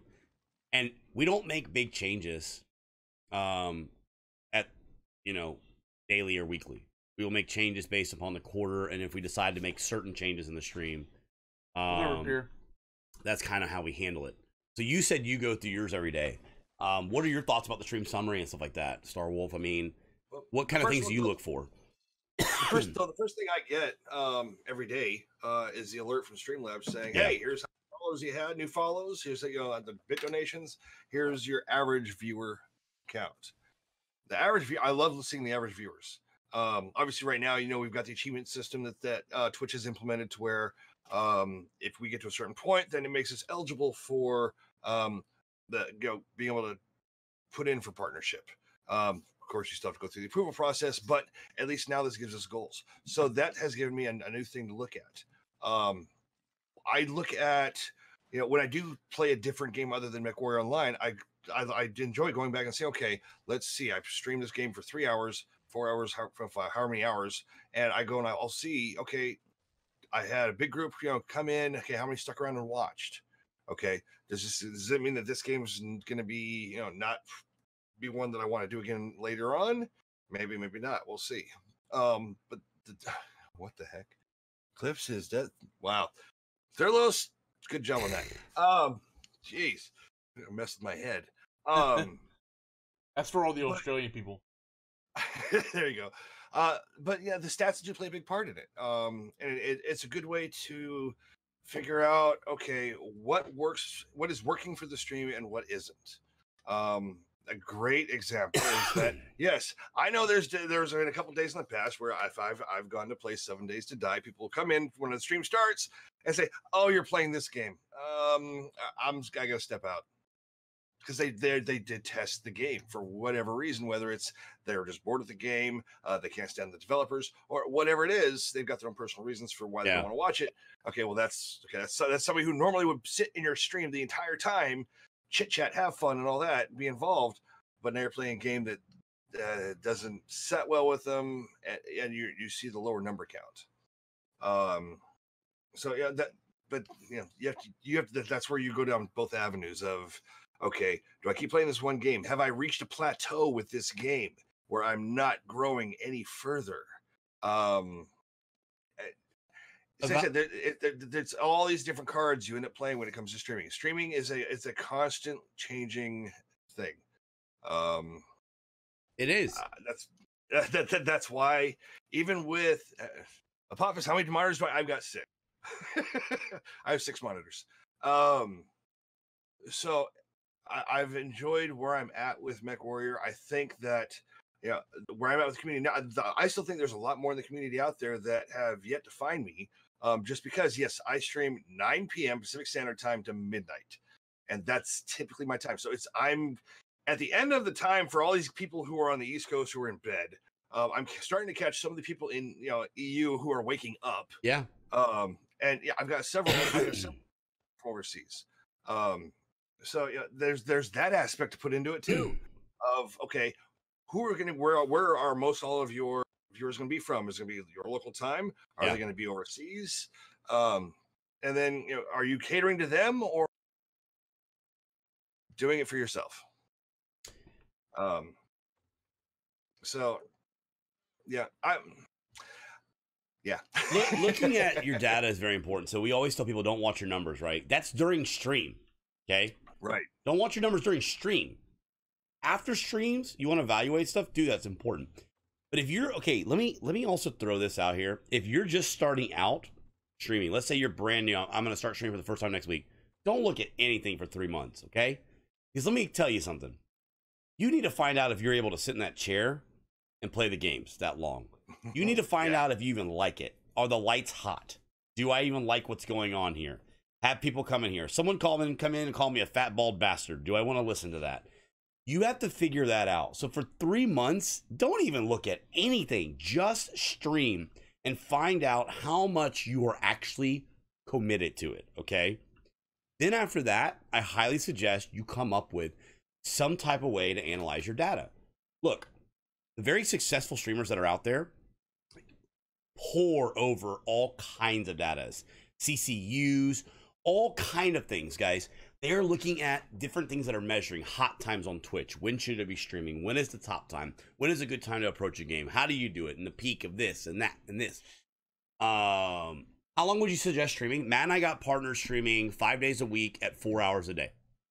So we were going good. No, excuse me. We were 3 days, we went to 4 days, and then we went to 5 days, right? Yeah. So 4 days is where we started to see some growth. Okay. But we streamed 5 days for 4 hours. That's 20 hours a week is what we were streaming, and that's how we got partnered. So keep that in mind. It's different for everybody.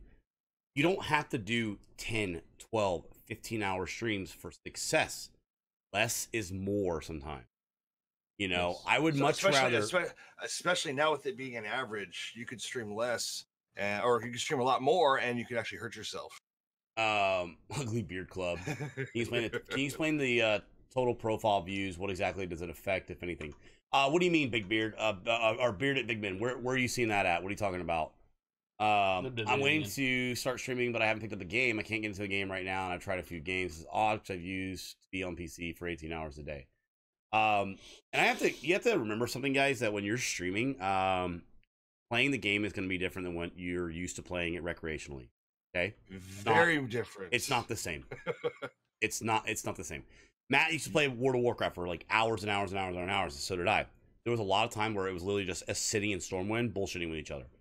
And that, yeah, or Grimmar, depending on what faction we're playing. We played both. Okay.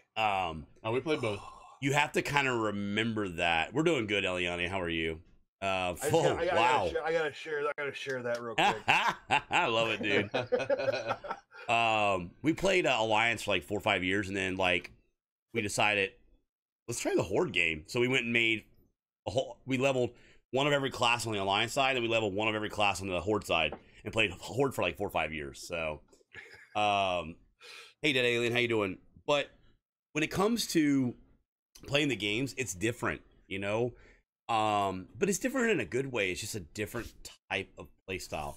I play games at night sometimes, and I'll be on my computer, and people that are friends with me on there and be like, hey, you want to do this? Want to do this? I'm like, sometimes I don't. I just want to play the game my way, where I sit here and I put my hands down in my pants and just kind of like to keep my other hand warm. And I'm like sitting there like this, and I'm like, that's a different kind of game you're playing. No, I'm just saying. But like I'm sitting all calm, and I got my shirt off and just relaxing, and I'm just kind of moving my mouse around.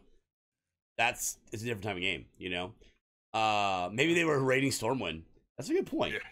So when you look at your own channel, it's a total channel views, like it says 313,000. I know it means views your channel. Okay, yeah. So what that actually means is that is the amount of people that come and click on your channel and view it. Okay, that is a number that's not super important. Pornhub's not that is a thing that's not super important. Bearded game, big game, or big men. God, I can't say your name right.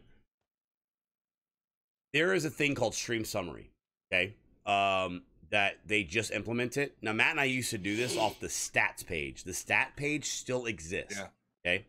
But the stat page was always really rough, kind of.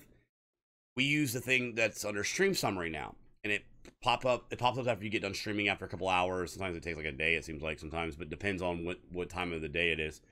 But the stream summary pops up, and that'll tell you your average viewers. It'll tell you for that stream. It'll tell you how many people talked, how many chatters. It'll tell you all kinds of different things, clips that were made. That's the thing that's important, okay? Those numbers where it says like 1.2 million have come and viewed your channel, that doesn't mean a whole tremendous amount. Even follows. Real quick, that was a good question that happened on mine over here. Also, yes, Cherry, I got hours of sleep. Hour and a half, 2 hours, whatever it was. So Red Velvet Stan said, is a cam a must? I like that question. Oh, RJ Base, another one of our VIP, also a dedicated MechWarrior streamer. But no, is a cam a must? Did everything you ever can imagine, RJ? Beauty, isn't it? There's a lot of people who stream without a cam. And they're okay with that. I mean, they don't want their face to be seen on stream for whatever reason. maybe they're camera shy, or they find themselves be able to interact better with the audience without them seeing them. I like the camera because to me it adds a more personalized feeling to it. Because as you're sitting there answering somebody's question, you're looking at them. Yep, They're 100%. having the eye contact. When you're sitting down talking to someone, out having coffee, you're not sitting there looking up at the sky, talking chit chat with them. No, you're looking at them in the face. So I love the webcam. I think it works great for getting more personal with your audience members. So I will add to that. So one of the requirement for our team is to have a cam. But there are very, very, very, very, very, very successful people without face cams. Eliana just did it. Lyric by far is one of the most successful person on Twitch that does not use a face cam. Okay, I will tell you that face cam, what I like about Twitch, what I enjoy about the interaction with Twitch, is I enjoy the interaction of Twitch. I like seeing people's faces, okay? And I like to see the reaction you have. So when someone gets killed by a zombie, or somebody blows up my robot inside Mech Warrior, I want to see the face. I want to see what happens whenever it happens. When I drop $100 donation on somebody, I want to see them cry, or want to see them go. That's important. That's the charm of Twitch for me. Is it for everybody? No. It's not for everybody. So do you have to have a face cam? No. But I will tell you, there's a big group out there that prefers face cams. Okay? There is a large thing that prefers face cams. I prefer YouTube, no face cam. I prefer Twitch, face cam. So, let me see here real quick. It says, so one more thing I will stop bothering you. No, you're fine. Do you ever go back and rewatch your streams and see what can improve? I rewatched them all, and even clips I think are parts I think are funny. You should say that, Bearded Big Men. So one of the things that I do quite often, and when I started doing it originally, was I watch all of our VODs, every VOD. When we first started streaming, I would go back and watch the entire VOD, the entire VOD. Now I've learned to skim through parts, but of course, watching your VOD is important. You don't edit something. You don't go, this is live, right? So I always look and see, what can I do to improve myself? What can I do to improve the stream? So it's funny. There was a guy, I say this every spotlight, and I apologize. I say this every spotlight, but it's because it gets brought up every time spotlight. There was a guy that came in, wanted to join the stream team, and he said, hey, can I join the stream team? I said, look, here's the application. Do me a favor, turn on your VOD so I can check them out. He's like, what's a VOD? I go, it's a video of your stream. You can watch it. I said, are you not watching your VODs? And he goes, no. I go, you need to go watch your VODs. I said, I use that as a way to see if there's anything wrong with our stream. Like today, we had the problem with the sound. I will go back and watch our VOD to try to dial that in. Guy comes back to me a couple days later and goes, hey, listen, remember I was interested in the Beer Brigade? He goes, yeah. He goes, don't worry about it. I go, oh, great. I pissed him off or something. He goes, no, I went and watched my VOD. Apparently, I've been streaming for the last 2 weeks with no sound. He had no sound. And nobody was in his channel to tell him, and he had no sound. Had he been watching his VOD, he would have had 2 weeks of grief that he would have saved himself. So, wow. I don't enjoy using the camera. It sucks having to worry about the way you look all the time. Look, I mean, Eliana, though, but I think that's yourself, though. Who said you had to worry about the way you look? Yeah, I mean, I think that's you putting too much on yourself. Yeah, I mean, look, I can't help it. This is the way I look. In a row, I took a nap and don't have that bad Joe. I just haven't been sleeping well. No problem, dude. Those successful guys with no cams are very energetic when they die. There's no need for a camera. Eliana, the only thing I would say about Eli and Milton, one of the big reasons why I think they don't use cameras, though, obviously, though, too, because those guys are very photogenic outside of it. They just don't use it, I believe. I think that they're not a really good example of the no cam people because they are role play characters. Yeah, they're role playing. So unfortunately, those guys are role play characters. So I think to remove the element of the role play aspect, they do a lot of no cams for that reason. I think that like Lyric, whether you like watching him or not, is a good example of somebody that doesn't role play, that actually just uses no cam.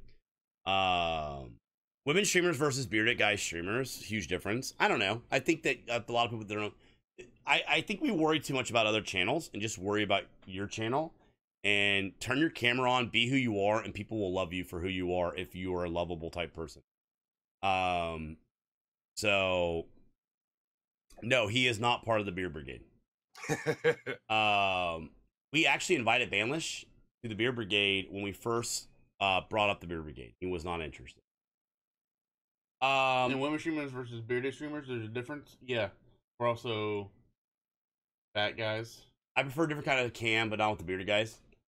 Club. I watched the entire thing after every stream, listened to audio and gameplay. So I got one. I was instantly 50,000 less comfortable. I would much rather see a facing avatar than nothing at all. A face break avatar than nothing at all. It really helps give the connection to streamer that they. I had a question. Do you know why Twitch shows one number of viewers, then when you host it, it's completely different numbers? Yes, because it doesn't work. There's two different numbers. There is a viewer number and there's a chatter's number. Yes. Yeah. That's your two different numbers. Why they don't just have the viewer number? I don't understand. There's two different numbers. Listen, and I will tell you this: it sucks. It sucks as a streamer because trying to get partnered and grow. Okay, it sucks. I should start the porn stash brigade. Hey man, look! I mean, look. I don't really have like a porn stash, but RJ, man, I mean, you looking for some subjects. You will constantly see two different numbers. Yeah, Grabby. Yeah, Grabby's hilarious. You'll constantly RJ. I hope you shave that thing off. Please tell me you shaved that thing off. RJ. So okay, hold on. So RJ's a streamer. Let me go check this out. RJ Base is a streamer. Yes. RJ, I just sent you a follow, buddy. I have to check out. Now I gotta see. Is there a porn? Will I get to see the porn stash on the stream? Is it so? So let me, because of RJ, let me add this in. Fridays, I already told you I stream at night all week during the week. On Fridays, we actually have a all-day MechWarrior streaming event. In the morning, it starts with Banestorm and Impy doing the weekend kickoff show. From then, it moves into the happy hour with Nutty Rat and RJ Base. Once they're done in the evening, it moves into me. And then typically what I'll do is I'll carry it over until Father Bill picks it up at some late night, early morning time frame. Nice. So that's our entire Friday event. So for anybody who wants to get in and watch something on for MechWarrior, hit us up on a Friday because you'll catch all of it. I'm looking to watch the MechWarrior streamers. I can dumb it down as much as possible. So No Guts and them gave us some codes and some things to do a giveaway on, and we're going to play some MechWarrior coming up. I need for you guys to dumb it down on the simplest way because I like the game, but I have no idea on what to do on a loadout of what mech I should be taking in. I just want to pew and shoot some stuff, okay? Please, someone please tell me the easiest way to do that. I don't want people yelling at me and going, "Sir, why are you going to that sector? You're in the wrong zone." And I'm like, look, shh, I'm overheating. You know, I'm afraid that's going to be me. So I may have to stream it under an alias. I may have to stream it under an alias. Real quick, I'll come back to any MechWarrior questions you have. Hold on. Red Velvet says, what about social media, Discord, YouTube? I think social media, that's one of your biggest sellers right now. RJ, can you link it? Let us know when you're ready. I'll permit it and link it for us, man. I'd like to see it. Yeah, he did a whole special. RJ's a great teacher. Matter of fact, a video he just posted recently is at his workplace or place of work. A little small. Well, I'd say it's a small school, right, RJ? Yeah, he had all of his students playing MechWarrior Online. It was great. A bunch of little kids all sitting around playing MechWarrior. It was like awesome. But yeah, real quick, Red Velvet, social media, Facebook, Instagram, Twitter, definitely is a big way of getting shout outs, everything, getting your name, getting out there. Discord is nice if you play games that would have you interact over voice chat with other people who are playing it with you. YouTube, be careful. I'm getting alerts all the time right now for videos I posted 2-3 years ago with copyright stuff. I've had videos muted because I like to have music in the background. See, that's another thing. Background music, okay, is it going to get muted or not by Twitch? Okay, well, if Twitch doesn't do it, you upload it to YouTube. Thanks, you just got hit and they muted your whole thing. I think YouTube's good for some things, but you know, as they mentioned earlier, no cam for YouTube. I, I don't know. I don't go to YouTube to watch videos as much as I'd rather go to somebody's channel and watch some of their VODs. Here's what I do. Here's what I do with like YouTube. So I actually am not a huge YouTube watcher. I will go to YouTube to look for top 5 tips on playing this game, and I'll watch like a 10-minute video. I do not like 30-minute videos. I don't like this. Yeah. I would prefer to go to a streamer's channel and say, okay, for example, RJ Base has been around a while. I go to his channel, I pull it up, and then I ask a question. Hey, what do you suggest on this? I like that interaction of Twitch. That is what I prefer. But there are places where I can't go somewhere. I'll give you an example. Last night, I cannot go and talk to someone while I'm at the Christmas parade and ask them a question because I can't hear the answer and stuff like that, the situations. So a YouTube video will, per se, do better because sometimes there's visual things on the screen that I can look at versus actually having to listen to the video. So I feel like it has a place, there. Now, let's hit a question that came up here by Bearded Big Men. And these are great questions, guys, by the way. This is the whole point of this. So what is your opinion on giveaways? I feel like it's get more blind followers than anything. I want to get opinions on it as well. Matt and I, personally, did not do a giveaway until our what? The 1 year? Is it a 1 year anniversary? Like an actual official giveaway of like something that was purchased for stream and or something that was was it that long? We waited for it. A lot of people I think rush into giveaways and do stuff like that. And we are not. I think it was either the 1 year or the 5. I don't remember what it was. I feel like we did it at the 24-hour stream. We did a giveaway, and that was at 2,000 followers. That's what it was. Yeah. To 2K followers. 2K. We hit a milestone, which are great to put milestones out there for yourself. But we did not do a giveaway until that time. And I see a lot of people that will be streaming for like a month and are like, hey, let's do a giveaway for this. Don't. Save that. Ow. Save that in your channel for later. We got a lot of stuff that we could give away, and we waited till we hit a certain milestone before we did them. You don't want to build your channel upon just giveaways because you will basically build up a following of people that are there for the giveaways. And once you stop, you will not see those people again. They will leave. You want your giveaways to be nothing but a complete reward for the community. For example, we talked to Logitech. Oh, thank you for that host, RJ. Thank you. When we talked to Logitech's sending us these new Project Z headphones. And we're going to be testing those out for them. We're supposed to get some other stuff to give away to our viewers. That is not to try to bring new people to the channel. We don't want to put like, come to our channel because we're doing giveaways. We're doing it as a way to saying, hey guys, check this out because of your support and where we've gotten. Now Logitech's kind of supporting us some. They've given us this stuff. Here's the giveaway. For example, this month we are giving away, actually tomorrow, we're giving away a Nintendo Classic, Super Nintendo Classic. We didn't want to do that as a Gleam contest on Twitter because we didn't want to bring a bunch of people outside of the channel in to do it. We wanted people. This is one of the giveaways that we're doing with the people inside the channel that have collected inches and then watch us. That's how we're doing it. Now we usually do like a $100 gift card to Steam and all that outside on Twitter and stuff like that, and that is for growth. That is to have people get awareness of the channel and stuff like that. But when you're starting out, don't fall into that trap. Save your giveaways. Bank them up for a special occasion or an event. What is your opinion on that, Starwolfe? No, I fully agree. I'll add in that yes, I've recently changed one of the things that I do. I was doing the sub only perk thing with giveaway, and yeah, I found some other stuff about that, so that's changed. Yeah. If you ever had any questions about that, we learned too that the legal in our state, most states in the United States. So yes. Hey, Big. I've given away super sensitive.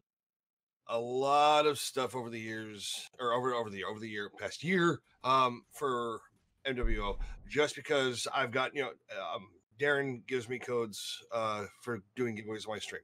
And again, it is not for, going out advertising saying, hey, you guys want free mech bays or, free MC or, anything like that. Yeah, come watch me. No, it's for the people who are already there. And it's definitely for saying, hey, guys, thanks for joining or being here. Hey, here's some, I'm going to do a giveaway right now for 1,000 MC. Here you go. Yeah. And nice classic. I think someone just put the original NES Classic one up for, I think, $60 on Craigslist here.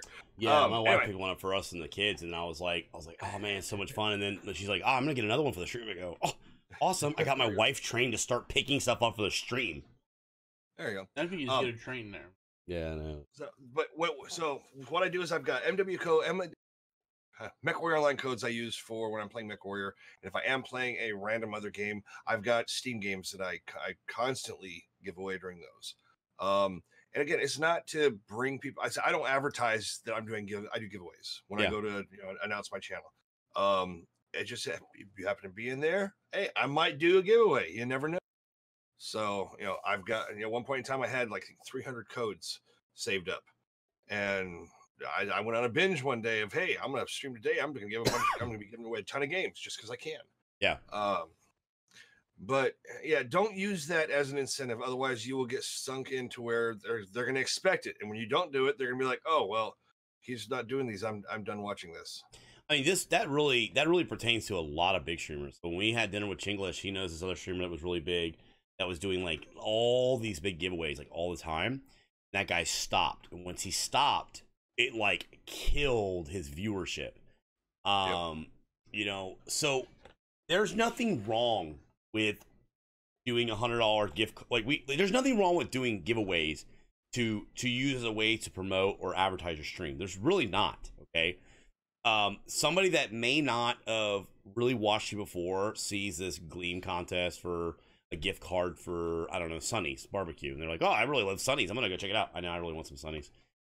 And so they're like, hey, let's go check it out. And maybe that's the one thing that brought them there. It's your job to sell them on being there, why they want to be there. But that's the thing, it might be, but be careful. Some people get super excited and they're like, oh my God, I had like 20 people come on my channel. My channel's growing. I'm going to do a giveaway.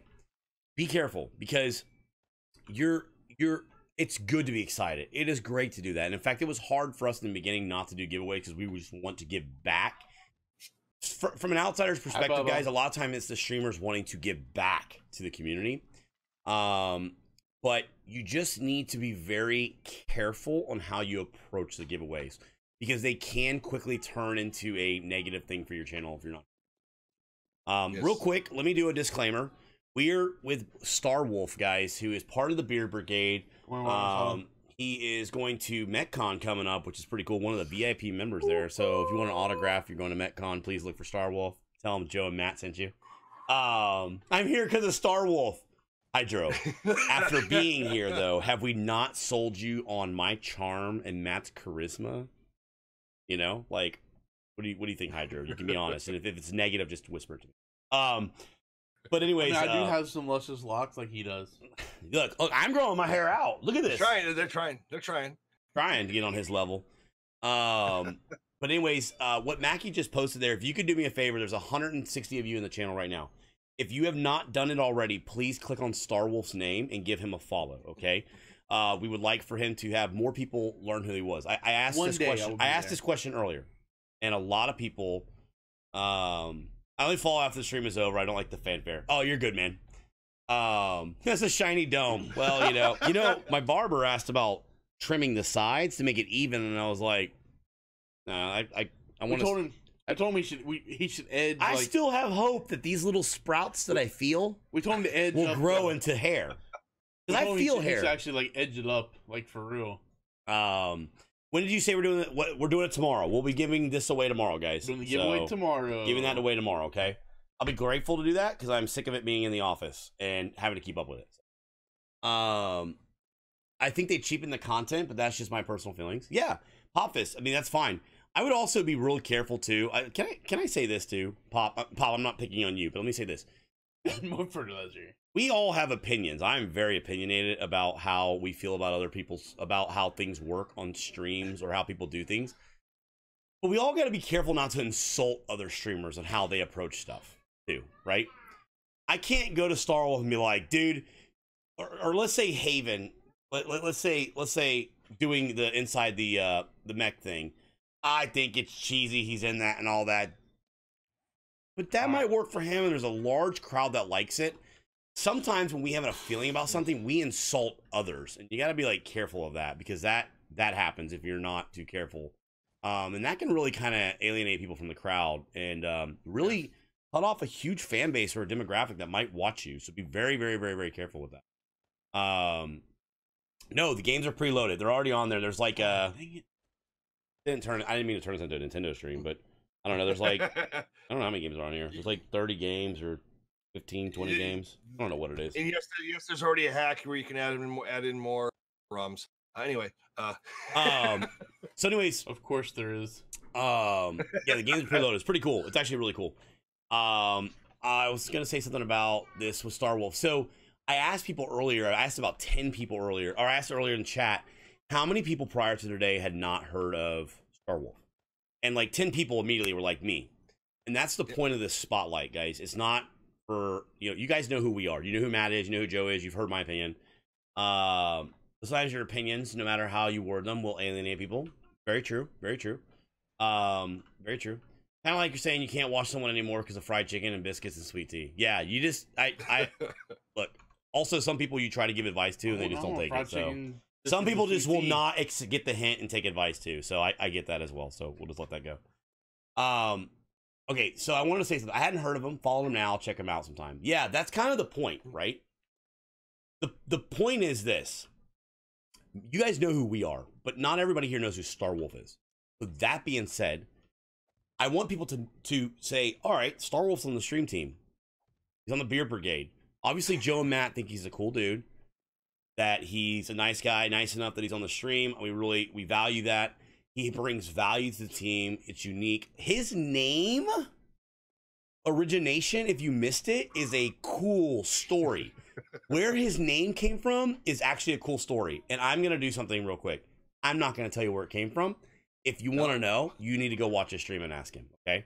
That was totally like a book drop right there. Boom. There you go. You want to read my book? My normal stream hours. Yes. You got to read my book. You got to go back and read my book. The only thing that bothers me about streamers is the constant cussing, and they say they're going to give away something, and it takes 5 hours time. They said they were going to do a giveaway. Okay, the only thing that bothers me about streamers is the constant cussing, and they say they're going to be doing a giveaway something, and it takes about 5 hours time. They said they were going to do a giveaway. Okay.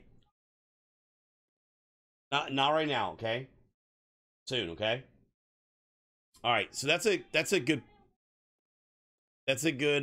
hang on one second, guys. Aiden, Ava, give him one piece, okay? Sorry, guys, I had to address the children in the background. Saturday. So Dragon Oakleaf. So let's talk about something real quick. The constant cussing. The best part about Twitch is you don't have to watch it, right? Like if someone cusses a lot and you don't like that, that's the best part. You don't got to watch it. Go watch somebody else. And I don't mean like, I curse and say stuff. And I Starwolfe, how are you on on cursing and all that? Like, oh, I was military. I was a firefighter. It's coming out. Sometimes it just happens. And playing, I noticed Mech Warrior playing too. You play with other people with voice chat open, and people say stuff a lot of times too. So. Oh yeah, and instead, you're gonna get it on the streams. Yes, there's when you go to a stream and when you come to my stream, you're gonna get that thing. Hey, he has mature content. You accept that. Yeah, it is what it is. We're adults. You don't have to listen to it. Yes, there's certain things that I do find disrespectful. It's in my rules. Yeah. If a streamer wants there to be a certain thing that way the channel operates, there's a box that pops up says, "Hey, here's the rules." You click OK. You accept that. So I do not sit there and make every other word, F this, F that. I don't. Yes, there are times in games, especially Mech Warrior, where yes, I do get salty. But 99% of the time, I'm not the kind of guy that gets pissed off over the games. Yeah. It's a game. Yeah. It's okay. So yeah, that match went bad. It's all right. You should play Hold Your Own. You'll get pissed off over the game. Oh, I played all kinds of games. Right? Yeah. Dude, let me tell you something. I played Hold Your Own yesterday. I wanted to choke the developers yesterday. Okay, I don't want to talk about it now. Look at me. I'm already starting to get mad about it. Yeah, RJ Base. Yes, he's a Catholic grade school teacher. Yeah, he'll awesome. he makes a trucker blush. Anyway. No, you're good, Joseph. That's awesome though, RJ. Yeah. I'm a Catholic grade school teacher. And he curses more than a sailor. Yeah, listen, you do you. And he's the one that had his students playing MechWarrior Online the other day. It was really funny seeing. Okay. So Dragons asked another question too. Let me ask you this one. He said he doesn't like sometimes how people will do a giveaway and they take like hours to kind of do it. It seems like from when they're going to say they're going to do it. So I have some opinions or thought process on that. Have you ever seen that before, where somebody will do a giveaway and it'll take a while before they do it? I've never experienced that because just like the way I do them, it's okay. Hey guys, I'm gonna do a giveaway. I'm gonna 10-minute timer. Yeah. Boom, here you go. And once there's been times where I'll get out of a match and I'll forget that I had the giveaway happening. Yes, thank you. I was gonna say, hey, don't forget that giveaway. Yes. But, oh, you're right. Okay, boom, pull up the giveaway window. Let's do it. Or okay, as soon as this match is done, boom, there you go. Yeah, absolutely. Right now I've got one that a lot of my people they're getting used to the change I did for the guys. I do gift cards at the end of the month. It was for subs only, but now I've opened it up to everybody else. But now I've got something where Terry, you've never seen me get pissed at a game since you've been watching. Okay. See, my problem is I'm always smiling. I'm always happy. It's not worth getting pissed off over. But anyway, so like right now I've got the way I've changed now is, okay, I've got a timer set for my current giveaway, which has 14 hours left in it. But it's for all the people from last night that were on the stream, me explain to them, okay, this is the change. It's carrying over to tonight. So when I do we've got a big VIP stream happening tonight at 7 p.m. RJ, is that right? I think. We've got like a bunch, almost as many VIPs as we can get in there. I think some of the devs are going to be there. George Ledoux better be there. He did some voice work for MechWarrior 4. He's a very, very big in the MechWarrior universe. Cool. Also, if you watched the Megabots the little commercial for the Megabots thing, okay, the voice you heard of the guy standing inside, talking to the pilots, that's George Ledoux. That's cool. Yeah, this guy, yes. And I watched. We had George pop into one of the other streamers' channel one time. This guy is a big fanboy about it, and he literally just kind of slid all the way out of his chair. Could not believe he just got followed by George Ledoux. It was great. Anyway. Well, where was I going with this? I went on a tangent. I don't know, but I need to try to get you in touch with George Ledoux, apparently. I want to see you slide out of your chair. Oh, no, he's already followed me. I've already had chats with him. Oh, so okay. We're friends on Facebook. Yeah. George is, very well-known voice actor in the TV and movie business. Yes. So one of the things I've seen that some people do with and actually, I think Phil actually just hit it. There are people that intentionally will start up a giveaway and then say they're going to do the giveaway in an hour and a half or an hour. There is no lie behind that those people are doing that to keep people on the channel. That is it. So just letting you know, that is it. That's their intention. So if you do not like that type of giveaway, then do not support that streamer. Don't watch it, or out of spite, set a timer and come back when they're doing the giveaway. So for those of you that go and sign up for it, leave, come back. Yeah, okay. Now in Starwolfe, don't leave the stream, because you leave the stream and it removes you from the giveaway. Yeah. I get ideas on how to stream, but some people work it where they try to get more followers and they wrap up in the game they're playing. There's some YouTubers that are going to do a giveaway but never do what you think. There's some YouTubers that say they're going to do a giveaway but never do. What do you think about that? I mean, okay, so again, it's a very simple answer to all this. Don't watch them or support them. Who cares?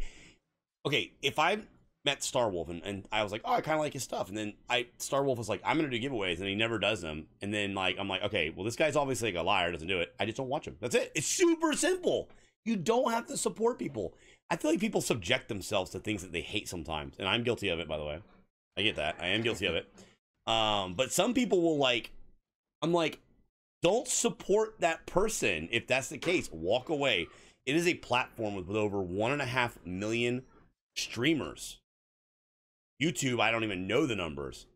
Find somebody else to watch. If you don't like the way that I wear my hat, go somewhere else. I love you guys. I'd prefer everybody stay here. I think that a lot of times you need to give somebody a couple chances. Watch the channel at least twice and watch it for more than 10 minutes both times. Because sometimes you might come in and maybe Starwolfe had a bad day at the lab. And maybe I had a bad day, whatever. But the next time you come in and it might be a cool day. We're human and that's the way it is. Hold on one second. Playing devil's advocate here. Giveaways, they are free to the viewer. I don't like it when people complain about giveaways. Yeah, Shu, I mean, that's a kind of a cool thing too, right? What Shu said, Shu made the comment, he said, they're free to the viewer. So playing devil's advocate, he's like, if you don't complain about the viewers. But if the only reason to watch something is to give away something free, then that's just wrong. Getting something free should be a bonus to watching the person. Yeah, I agree. Hats are freaking me out, man. Yeah, Alaric, but to be honest, who wants to see someone win a giveaway who was only there pro fucks about the stream? I agree. Yeah, so Alaric, so the best thing about that, Alaric, your name, your last, very weird. His last part of his name, he's in Starwolfe Sheen. Yeah, what is Karinsky? That has to do with the MechWarrior universe. Malgus used to be Malgus Karinsky. MechWarrior, my history on MechWarrior Online started with MechWarrior Online, and as of last year, I've got the books I'm going to be starting to get into. I know nothing of the MechWarrior universe. I remember playing it on the Super Nintendo. I played it on the Super Nintendo. Yeah. Prior to that, my knowledge of any big stumpy robot was Crash and Burn. And Robot Jocks. So, so Malgus, Malgus, I know he dabbles over there with you guys over in the MechWarrior area. And it's funny because his last name's Karinsky, and I never put two together. I just saw Alaric, and I was like, what the hell? It's a Malgus guy. Very true. Miss Candy, thank you for the 2 months in a row. Dude, Alaric, I thought Malgus was had like an alternate name, was over in Starwolfe's chat. I was like, wait, I know who that is. My detective skills but now I'm not a detective. So what Alaric said, Karinsky and Wolf blood name. So, okay, Alaric, to add on to, I only want to see someone who wants to see someone who wins a giveaway that win the giveaway and give 0 Fs about it. You know what? As a streamer, you ready to hear this? I would love for only people that watch us, viewers and lurkers and subs or whatever it is, whoever supports us just in general, to win all the giveaways. But the reality of it is, due to the way the laws work, you have to have it open for anybody if you do giveaways. They have to be no purchase necessary depending on the state that you reside in. You know what? That blew. We gave away 2 consoles. 2 consoles. Okay? And when we found out about that, we were like, ugh! Because any Tom, Dick, or Harry that follows us on Twitter that happened to see it, and I will tell you this, we do our Steam card giveaways. There are bots out there that literally somehow scan for nothing but that, and they will find that you're doing that, and they will literally toss you the follow, and then join the giveaway. I promise you that happens. With that being said, you were like, oh, I don't want that person to win, but for legal purposes, you have to have it open, and we have to make it completely fair. You can weigh some things, like if a person is a viewer and a follower and has followed you on these things, you can put some weight behind it, as long as that no purchase necessary is available to everybody.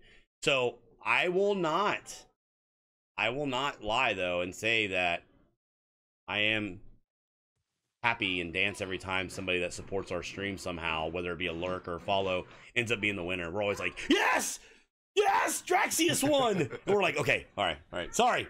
We're excited that Draxius won because Draxius is a longtime lurker, I'm not gonna lie, we are excited about that kind of.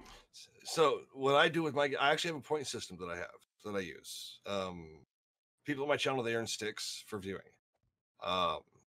Yes, if you subscribe, you get a perk of sticks. But you do not have to in order to earn these sticks. So my end of month giveaway, you Guys, still have to spend to get it. Sorry. So that was my way of, for one, getting a way where I can get around the no purchase necessary. No, you do not have to buy, or get into the, buy subscription in order to get into this. It's open to everybody. Yes, it's going to take you a while longer to earn the sticks, but that's how I was able to get it where I'm not going to have the problem of, I just need to just do an open giveaway of, okay, well, now I've got bots in here trying to, win the codes for guys, everything. off those. Sorry, dude. Oh, no problem. Hatchet Daystream, yes. So Mackie said something that I want to touch on. So Mackie said, so legally you could give 10K weight to subs and it's still legal. Here's the problem with that. Here, can I say something? Why would we want to alienate the people that cannot sub to us, though, that still support us? So we don't want to weigh that way. You're not saying that you're saying to do that, but here's the problem. When we say people that support us, that doesn't mean financially only. People that literally only just view or lurk or open a tab, I love them equally as the people that sub and do stuff like that, okay? So I would never want to weigh it to where they can't have the same opportunities that are afforded to them too. Is there a bonus, let's say like on our Gleams, to be able to get a couple extra tickets by being a sub? Yeah, absolutely, because you have to admit those things do exist, but we would never want to skew it to a point that we felt was an unfair advantage. Yeah, exactly, Hydro. And honestly, the people that lurk in the channels and all that really help out, man. Old Bob, the Deepbot does it too. Yeah. So we have different things set up for our bots, like point systems like that. When it comes to lurking, active chatters, if you're an active chatter, you get more points than if you're a non-active chatter. So you have to keep that in mind. So a lot of that technology exists, but it is a fine line, and we really had to look at. Hey, Alaric. We looked into it heavily when we started doing that. We did a couple console giveaways. So we had a milestone that we never thought we would hit. And it was really thank you to the community that we had to really make sure we were covering our bases on. One thing I've not always heard when I first got into streaming is not to call out your lurkers to join chat. Basically, they will join if they want to. Opinions. Yes, Bearded, yes. Don't ever do that. I speak very, very strongly on that. Okay, I'm going to do something real quick. If you are a lurker in the chat right now, and if you do not mind, can you put a 1 in the channel? If you're a lurker in the chat, you normally do not talk. So I'm literally calling out the lurkers right now, but that's because we do this every once in a while. I don't think people realize how many people will lurk that will support you, and you don't even realize it. Do you see what I'm saying? The point I'll is, throw the 1 in there. Look at all. Holy shit, guys. Okay, it looks like a giveaway in our channel right now. Good God. So, Bearded, like in their channel, not my channel. Hold on a second. Hang on, guys. So, like, the big thing with, like, not calling out lurkers, like, we don't ever call out lurkers, right? It's one of those things, like, if they want to talk, like, they'll talk. Like, you'll see it all the time, like, in our channel. Like, you'll see, like, somebody pop on and be like, I'm normally a lurker, but, like, I felt like I needed to speak out on this. Or, like, you guys, like, I normally lurk, but, like, this is such a big subject, and, like, I feel like I should say something, or it's one of those things that, like, a lot of our bigger supporters, it's funny, are, like, lurkers. It's funny like that. I don't mind lurkers. Lurkers are numbers, yes. If they decide Absolutely. they want to talk, great. But don't call them out. Absolutely. Give them a reason to interact with. That's why I say always interact with your audience, because eventually you might say something that the lurkers are going to say, "Oh, hey, hold on, and they want to talk about it." So lurkers are great. Yeah, so it's huge. You know what I mean? I can't stress that enough. Some people have negative views toward lurkers, but some people just like to sit back and enjoy on full screen. Yeah, sometimes, Alaric, I can't talk to people. That's my problem. Like, there are times that I am watching somebody and I cannot participate in the chat, so I will just listen to it. And if let's say Starwolfe is going on about something and I really enjoyed it, I may just be able to listen, and there's specifically, I might be out in public watching him. And the problem is I can't sit there and actively engage in like a conversation back and forth. I can hear him saying some things and kind of pick up on it, but I can't do that. And I know that when you're starting streaming, it's exciting to have those lurkers in there and you want to say something, but always kind of, just change it up, change up the topic of conversation. We've got so many people that pop out that are like, hey, da da da da. Or I'll see the lurkers and they'll check their time in the channel. And I go, how does that person have 100 hours? I don't think I've ever seen them talk. Like, who are you, person? I love you, but who are you? I've got about 10 channels that I lurk in, but it's people that I do interact in all of them. But most of the time, if I'm not here or whatever, I lurk. For what I want to give them that number. I want to give them that one extra viewer that brings their number up to the next step. But then, it might be something where I'll come home from something, sit down, I'll scroll back and, they're live. I'll scroll back, a few pages, but, they asked me, they're talking about this. So I want to find out more about this. So it helps me. Yeah. I lurk in a lot of rooms too. I'm a very big lurker in a lot of rooms. So I will say this. Like I said, what is just ginormous thing that just popped up? Malware. Stop. Well, I'm not even on a website. Malware, settle down. It's Starwolfe. It's okay. Oh, wow. My website, what? I was blocked. What? Skype is. Where am I going? Skype is wanting me to. Yes, I want to quit Skype. Stop. Stop.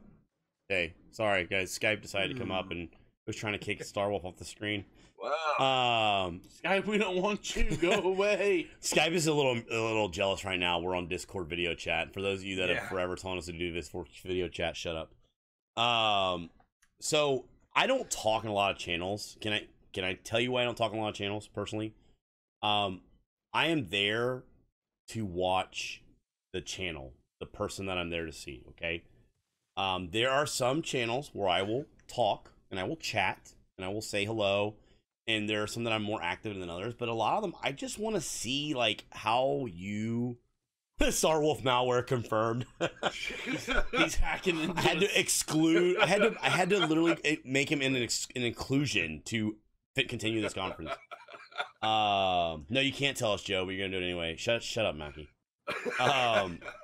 So the thing is that I want to see the interaction. I have been to some channels where I have said something and the caster has literally changed like what they got going on. And I'm like, okay, I'm not trying to sabotage the stream. I'm like, I want to see what you got going on. I am here. Look, I have to listen about me in my head all the time. Okay?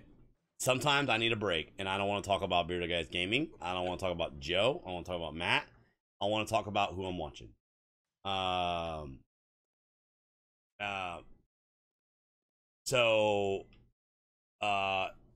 That's the kind of things that you have to remember, that when it comes to lurking, you guys will see that I'm lurking in a lot of channels and I just don't say anything.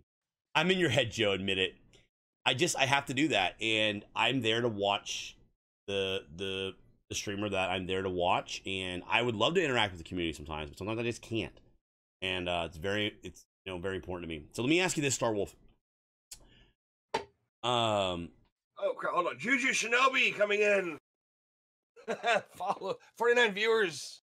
Juju, thank you so much for that raid. Nice, Juju, man. Thank you for the raid over there on Starwolfe. Whoop whoop. Love it. Interaction's overrated. Always. So if you're in our channel, you're not following Starwolfe yet, please make sure to check Starwolfe out. Hopefully we can do some Mech Warrior with him coming up here. So Matt and I want to kind of play and dabble in it a little bit, and we're looking for like guidance and people like Starwolfe that know what they're doing to kind of do it.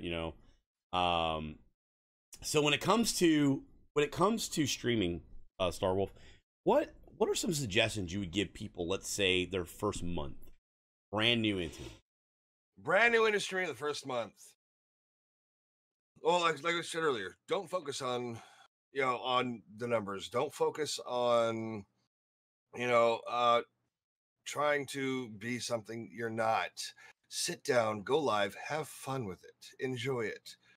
If you get interaction in your chat, great. Don't sit there and wait. Don't show your man cleavage. Yeah, that's true, RJ. Don't show your man cleavage. So one of the things I know that Tally said during his little his interview that he did was, don't wait for people to be in your channel before before you start just talking. Just start talking. Get used to just talking. I got that. Done. Explain what you're doing. I covered that when I hired Joe. Yeah. Talk to yourself. Yes, talk to the voices in your head. In a little bit, baby. You can set a schedule. Try to keep with it as close as possible. I said, don't think that you're gonna suddenly become popular overnight. Yeah, get that through your head real quick. By the way, it does not happen. That into your head super fast. Okay. Yeah. Yeah. Like Kerensky says, yes, it took forever to get used to keep talking, even when the viewer list was empty. Don't pay attention to that. Don't look at that list. And don't let your bot announce when somebody comes into the room. I turned that off finally. Not realizing that it was happening. Hydro, we had some people. We have some people that now that I've talked to that actually make this comment here. They said that they have gotten so used to streaming and narrating what they got going on. Like, so here I am. I'm gonna go check out this bot here. Oh, let's do a little Mech Warrior thing. All right, let me check out the loadout here. Let me get some LRNs. Put it in here. That's gonna make me overheat. But I could stack this over here. I hope that I get this map though. I don't know if that's gonna be good. What if I get this map? You just talk. I find that there are people now that say that now they literally find themselves narrating their own game when they're not even streaming. They'll be like offline playing, and next thing you know, they're like talking to themselves. And my wife's coming and going, "Who are you talking to? Are you streaming?" And I'm like, "Nope, I'm just talking about XCOM." You're sitting on the couch playing a console game, and you start talking. You're like, what are you doing? Nothing. It's really weird when I go to the movie theater and don't shut up. Though, guys, real quick for the tons of people, kids came from Juju's channel. Thank you so much for coming in. Thank you for all the follows. Beef, I see you're in that list. Yes. Yeah, I have to shout out a lot of people. When I get done with this, I will take a second. I will scroll back. I will shout out everybody. Starwolfe has a lot of catching up to do, guys. So there's a lot of followers, guys. Thank you so much for all of you guys joining up with us. So we did this question yesterday, and I thought it was wildly popular, and I thought it was a very good question. Okay, ready? Let me get this. This is for Starwolfe. Okay. For anybody that's from Starwolfe's channel or from this channel, I want to hear from people that are not streamers. We did this yesterday. I know that, guys, I keep talking about be a better viewer if you want to grow your numbers. But how about this, okay? How about this? This was I thought was valuable yesterday. If you're not a streamer, put in the channel your one thing that you find most important when watching a stream or looking for a stream. We asked this question yesterday, and I've never asked this. You always ask people, and it's always other streamers. We all know what works. Besides a good beard. Yeah, we all know what works, right? We're always like, yeah, this is what everybody wants. I said, whoa. Why don't we ask the people that are just viewers what they like? Okay, you're not copy pasting, okay, so you are seeing that interaction is by far the greatest thing that outweighs it right now, right? No copy pasta. Yesterday we had a really good one that said, don't be negative about the game you're streaming, okay? So if you hate the game, stop playing it, okay? No background music, okay? So music was a big one yesterday. Music was a big one. Really? Wow. Being good at the game. Well, I mean, it's obviously why you guys watch it. No. They watch me for the gameplay. Trying to carry a conversation, not just repeating chat messages. The beef says boobs. Let's see. Yeah, we did get quite a few of the boobs over there. Boobs. The beef with the boobs. I don't know how I feel about beefy boobs though. Well, I mean, be real. Beefy boobs. Love-hate relationship with the game, No, it's good. It's good to no. So it's good to. I think it's important to call out the things you don't like about a game. There's a difference between calling out and engaging in a conversation about the things that you dislike about a game but I think it's also important to talk about the things that you enjoy about a game as well. If you're streaming it and trying to build a community or have people watching you and you're capitalizing on that, please do not sit there and spend hours and hours and hours and hours doing it and making it seem like you're ruining it for the community. I'll give you an example. Can I give you an example? All right. Yeah. All right, guys. We're going to go play Mech Warrior. For all you Mech heads out there, okay? We're going to play Mech Warrior. I come into Mech Warrior, and I play it for like 3 or 4 days. And for 3 or 4 days, I talk about how crap the game is, how terrible the game is, how this sucks and this sucks. That's not fair to new people coming in from Mech Warrior that have never watched it before and that come in there and we have our community watching it. That's not fair to people that have been playing it for a long time. That's not fair to the Mech Warrior game. Look, yesterday we played Hold Your Own. Guys, an alpha game, there were obviously problems with some of the stuff. I still enjoyed it. I'm excited about the future of the game. Was I complaining about dying? Yeah, I died a gajillion times. That's the kind of stuff you have to do when you're doing that. You are out there and people are going to come in. And there are a lot of times you have no idea who is watching you. I will say that. Hush your mouth. Mech Warrior is love. Mech Warrior is life. Yes. See here. I mean, sure, I enjoy when streamers have a good relationship with only the chat, but your game as well, smiling and outgoing. Yeah, I think it's really important. So the thing is, I think that like one of the biggest thing was like, you know, being very interactive with your community. You know, so someone said something, Death the Gnome said he doesn't like when you just read like just the chat. You guys will notice that I read the chat a lot, and I do that purposely for our lurkers or people that have us on audio only. That way you're getting more comprehension to what the conversation is about, right? So, for example, if I say, yeah, that's a good answer, Ken. And yeah, Fast Out, that's another one. That's another good one. Crazy Irishman, I like that idea. As a person that has us on audio, guess what? They're like, all right, you like all those things. I don't know what those things are. By reading it saying, you know, be real, don't be phony, keep your word, be honest, and then responding to it, that really helps to give some context to what the conversation is for the people that don't. So for people like Turtle, who only listens to us on audio. It also confirms you see the chat, yeah. I almost saw Starwolfe as that's just a picture. Yes, we put Old Man Winter up there. Yes. Wait, Father Time. Father Time. Yeah, well, we had green screens, we just never utilized it. That was actually something that Starwolfe showed us today. Matt and I have been streaming for how long? Coming up 2 years, you know? 2 weeks. All right. Never, ever have messed with the filters on a window capture. And he goes, you want to do the green screen behind us? I go, nah. I go, I don't think you can because it's not a blah, blah, blah. He goes, yeah, you can just do the filter. I go, really? Yeah. I go, Matt, check it out. Matt goes, all right, I'll check it out while we're doing it. Lo and behold, Starwolfe is sitting in Bearded Guy's gaming office.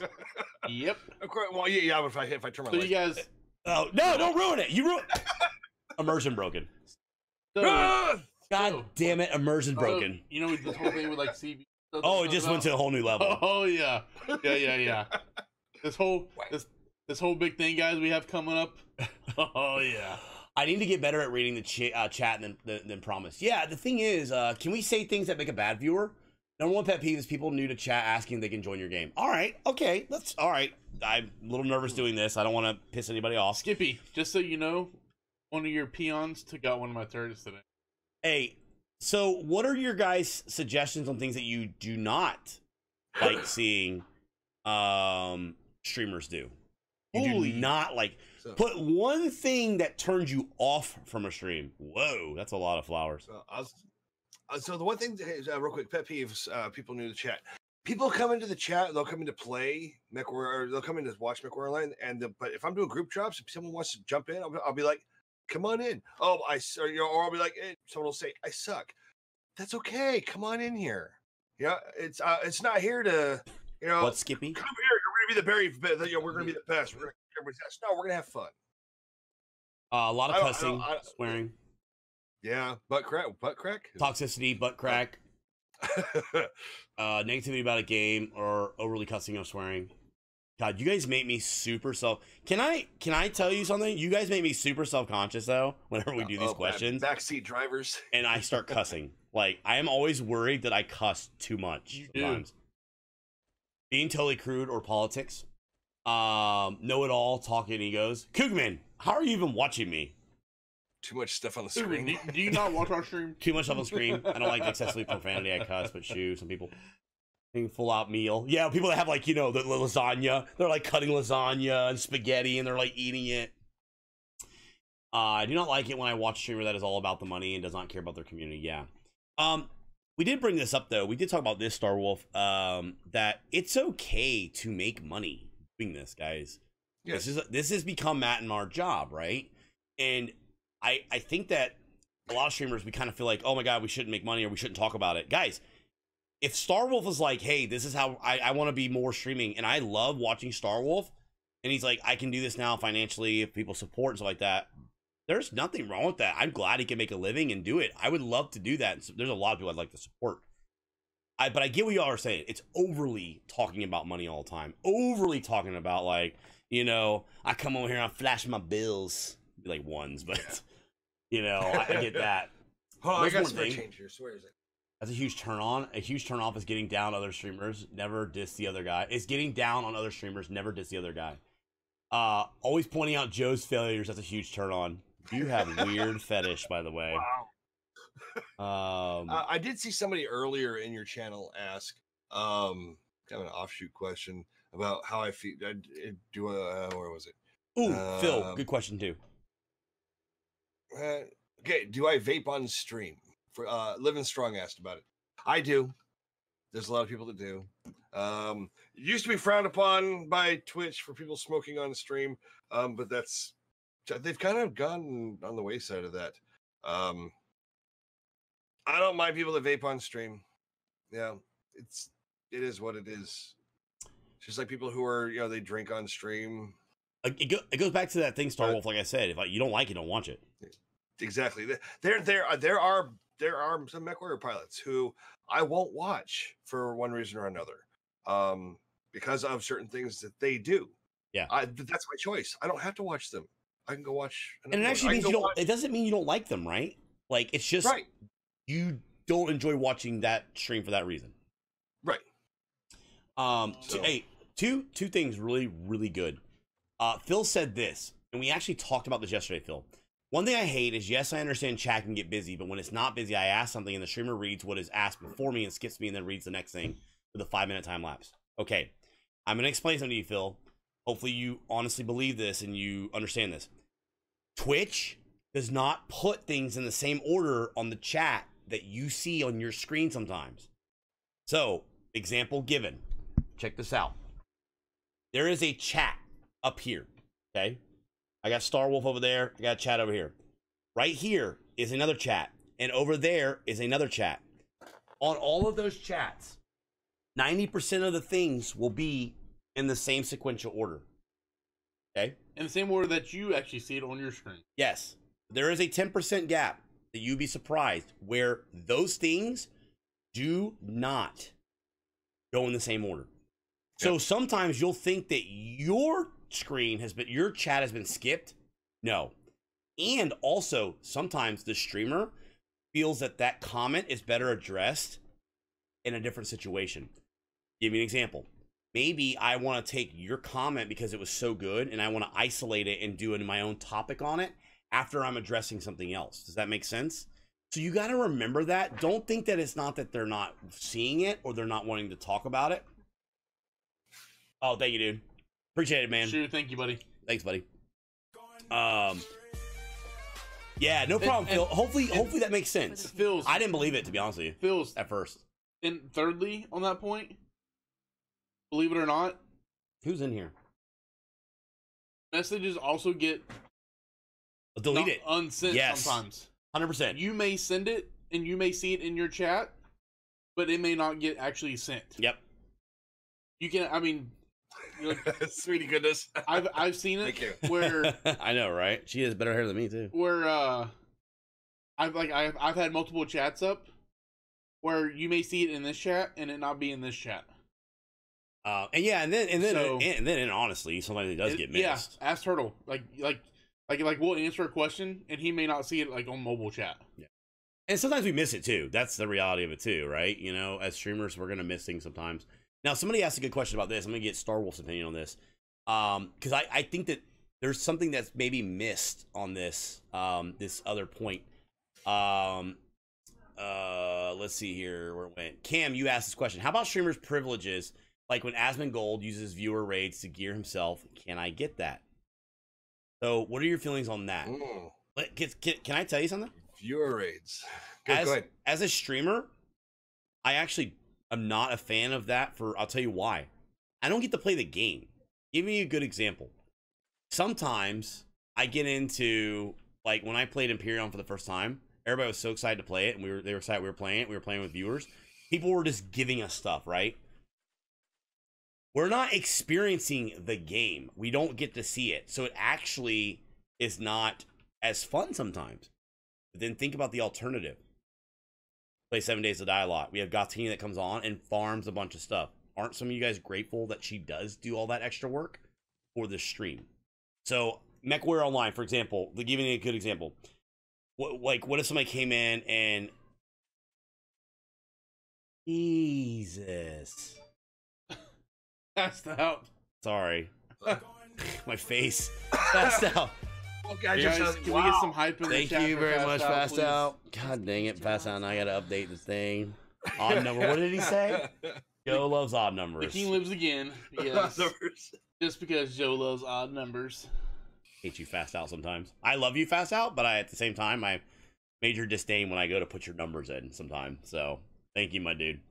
Can we get some hype and love in the channel for Fast Out? Love and hype in the chat. I'm trying to give you a talk. I don't want to talk on Dorito right now. We're doing an interview with Starwolfe. so Starwolfe, get the example, guys. Major love and hype for Fast Out. He's a long time supporter of the channel, guys. Much love, my so dude. Starwolfe, if people were like, "Hey, Starwolfe, we're gonna go do a bunch of drops with you. We have this like completely geared out stuff. We're gonna do all these drops." Kind of feel like you're the one carrying it. What are your feelings on that? You know, you think that's a plus, a downside, a good? You know, what are your thoughts? I think that's why I like MechWarrior Online, is because you don't get that. Yes, I could group up with if I got grouped up with RJ and his unit 228, I group up with them and do drops with them. It's not going to benefit me. I'm probably going to be they're going to be carrying me for the most part, but you're not going to get anything out of it. Yeah. There's actually there's rating system for there's a different exactly. Now, okay, let's go into different game that I do play on the side, Diablo 3. Oh yeah, that's a great one. That's a fantastic example. Yeah, I do run people through stuff. So I was like, hey, you want to get power leveled?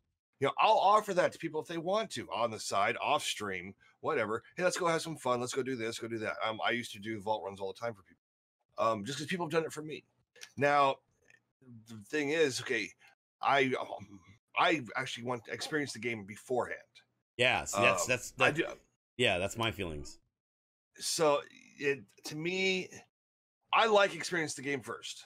Right now, I just started playing Doom the other day. I'm doing the campaign solo online, streaming it, as just me. Now on the side, we're doing a group stuff. But yeah, I definitely feel people need to experience the game first before anything else. It's kind of like World of Warcraft. Another example, you can get power level in World of Warcraft really quick. Yeah. You can power boost a character up, whatever. But one of the things, like in order to create certain characters, they made it to where you had to be a certain level first. I like that, but there's also an experience cutoff. So it's not, I can't be, I can't take my level 110 into, somewhere with you when you're level 1. There's a, diminished returns. There's a major cutoff on what you can get. So it's not even beneficial to do it. I like seeing people experience the thing first before doing anything else. I think not to enjoy the game. If you don't enjoy the storylines, why are you playing it? I think that what I was trying to get at, and it's kind of like what you were talking about. You talking about you're playing the offline, you're playing like the campaign. I think like what I was trying to get at to that comment, Cam, was that some people will come in and see. Let's use the Asmongold as an example, right? Like they see him and he goes and plays, and let's say let's use let's use Asmongold as an example. He's going to start raiding. Hold on a second. What is going on?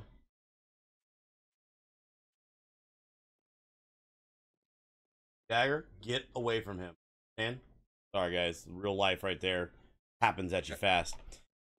So let's use this example with that, like Asmongold. I don't know the guy, so I'm talking about him when I don't know him. But people are like, "Oh, a new season has come out," and people are, new raid has come out. People are literally just running him through and giving him all this stuff. That's so lucky for him, or I hate him for doing that, and that sucks.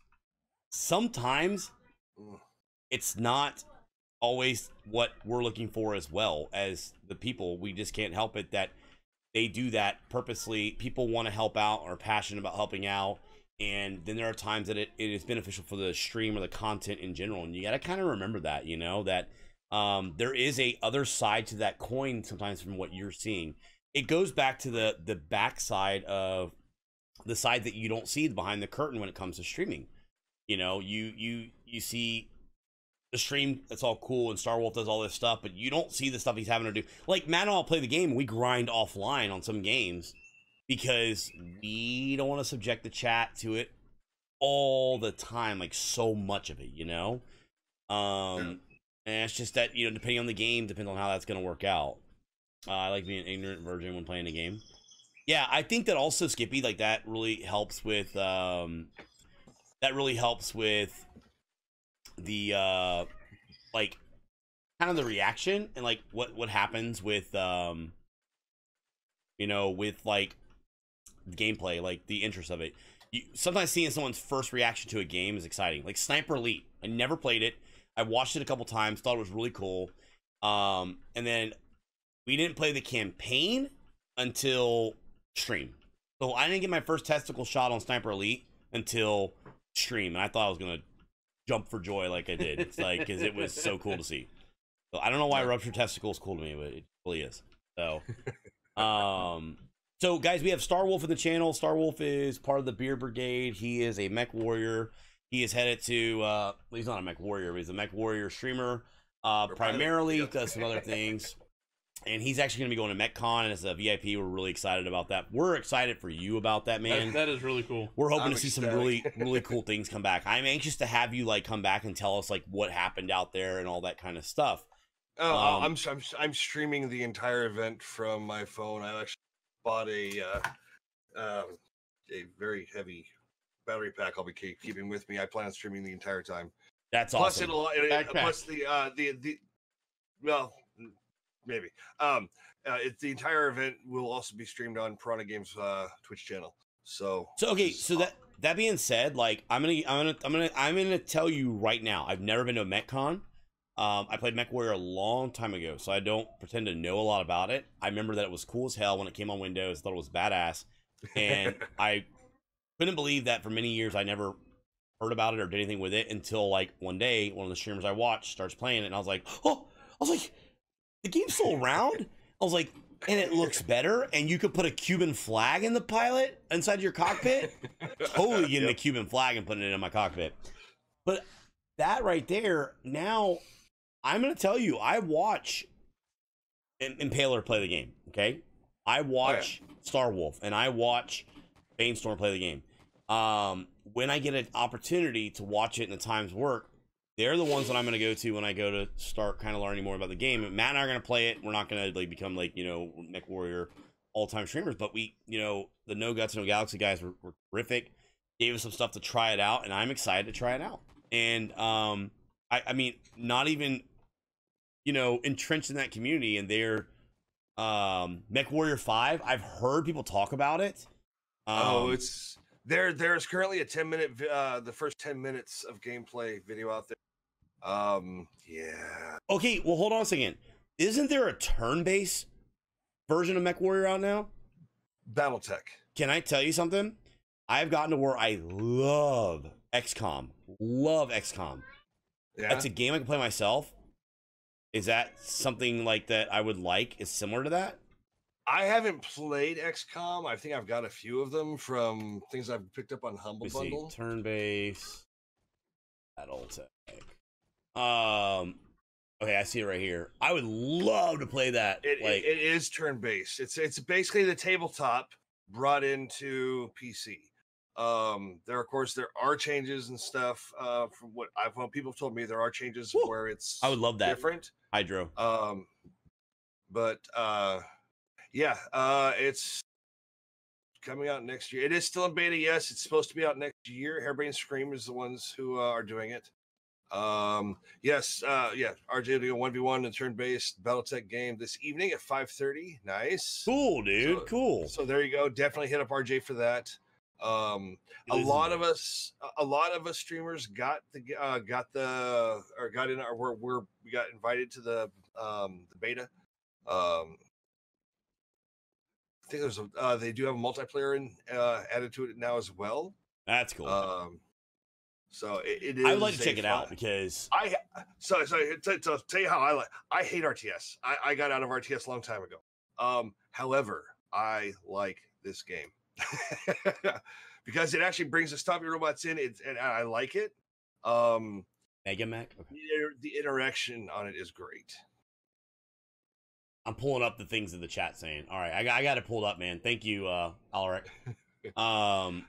So it is in beta through Steam. However, beta you have to be a backer for it, okay. Which I believe they still have going right now. I'm looking right now just to make sure I'm verifying it. I just really like XCOM style games, and I think that like I never even saw this and was like, oh well, this might be something that's like more up my alley of a game to play. So definitely be interested in trying it out. So my point is that I'm gonna use I'm gonna use Starwolfe as an example of like what kind of tips and stuff. And Malgus, for example, in our mods, he does a lot in the MechWarrior community, and I would like to get more involved and learning it, but I'm gonna have to do that by watching people, and that's how I do stuff. That's how I experience it. It's not even 3D models, but it's very in depth. Can be used, run long-term campaigns with friends. Okay, that's cool. So my suggestion is, if you've never seen MechCon, and I haven't, I will be watching MechCon through Starwolfe's stream when he streams it. I'm telling you that right now. I'm telling you right now, I will be watching it through Starwolfe's stream because I've never got to experience it. And the fact of streaming and all that stuff has really brought in a new thing. So really, really interested about it. Thank you, Malgus, for that. Okay, there you go. Now, Bearded, you asked a question. If you don't have Photoshop and don't really know anything that does Photoshop, what do you do to make custom emotes? If you don't want to pay for Photoshop, you can use a program called GIMP, GIMP. And what do you do to learn it? Dude, YouTube and Google. YouTube. I had a kid named Ziovo who is like in high school or used to be that made YouTube videos how to do stuff with Photoshop, and that's where I learned to do a lot of the stuff that we do.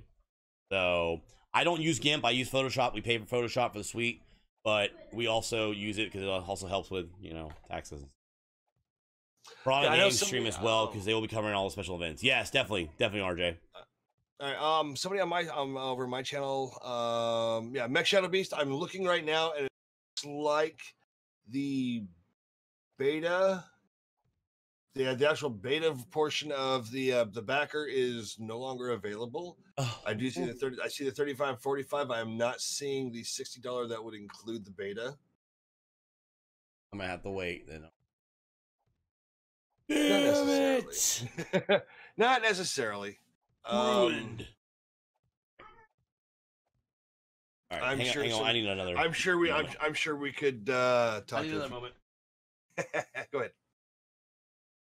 Taking care of the children. As far as for emote, GIMP works for emotes. Or finding somebody you can. RJ, the 60's not even there anymore. They've got the 35 and the 45. The 60's gone. So, or they got some of the other ones like the books. But yeah, the $60 one that includes the backer or the beta is not listed anymore. I just looked. So it gone. But not five. So you're not good at graphics. Okay, are you good at sound? Are you good at websites? Are you good at anything? Find somebody that might trade work. Maybe they'll maybe they'll do emote for you and you do stuff for them. All of my overlay, my emotes. Let's say my overlays were done by one of my followers, Whitaker. Jesserick did one of my emotes. Find it here. Let me find my. And always barter. Yep. So I've been helping one of the streamers actually get known. She traded me. She traded me. There's the emote that she did for me. Animatronic, who also does all kinds of music, does videos. He's amazing graphical artist. He came up and he did the first one I ever got. So you can find stuff out there where people will be willing to work with you. Or someone in your channel might just like, hey, I can do this. Would you be interested? And they'll do that for you. So Exactly. So, a couple things. Does anybody in the chat have a specific question for Starwolfe? I know a lot of people are new and have not gotten to meet Starwolfe before, so welcome, to those of you that have not gotten to meet him.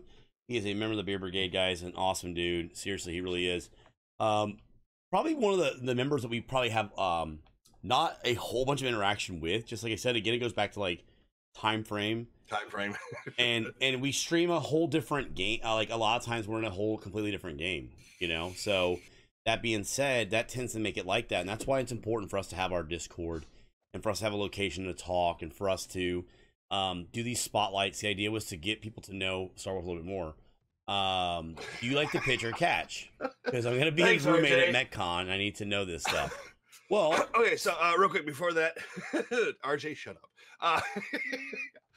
Someone said, okay, Death Ray, what do I stream mostly? I mostly stream MechWarrior Online. Pretty much every day of the week is MechWarrior, except Wednesdays where I do the Jackbox games to kind of break up the week.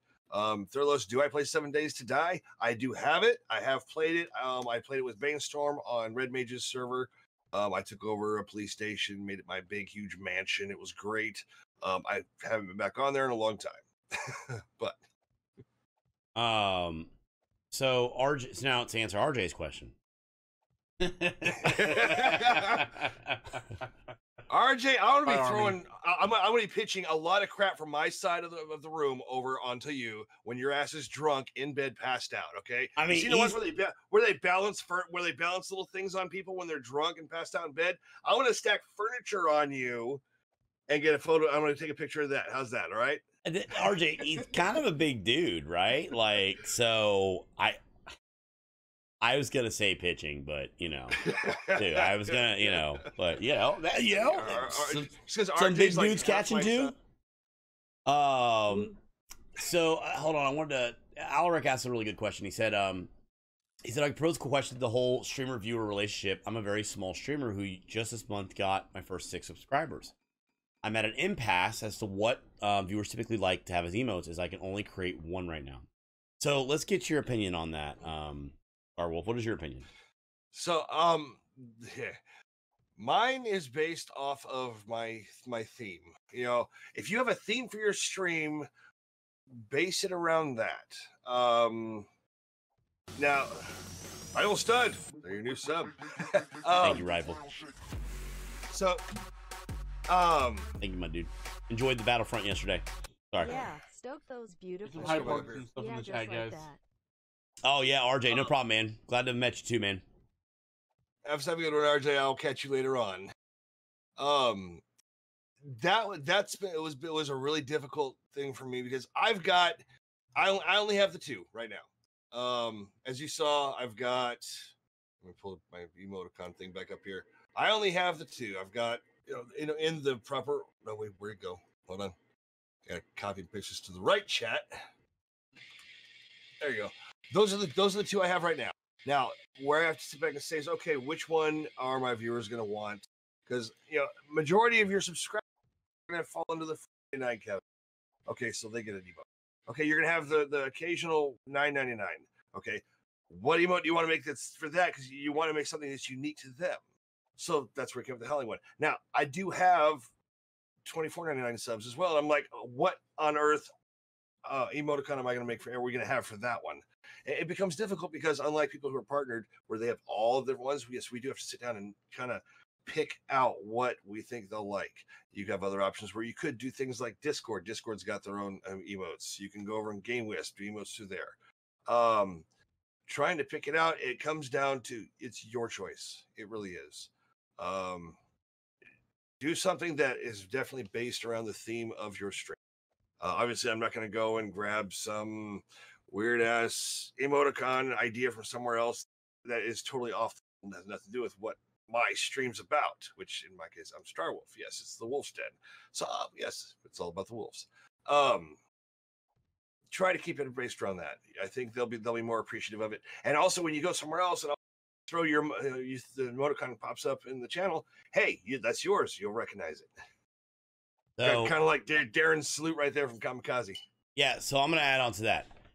Rifle, yeah, I was watching you play Battlefront 2 yesterday, man. I enjoyed it. Thank you. I got to see your space battle. Okay, so two things.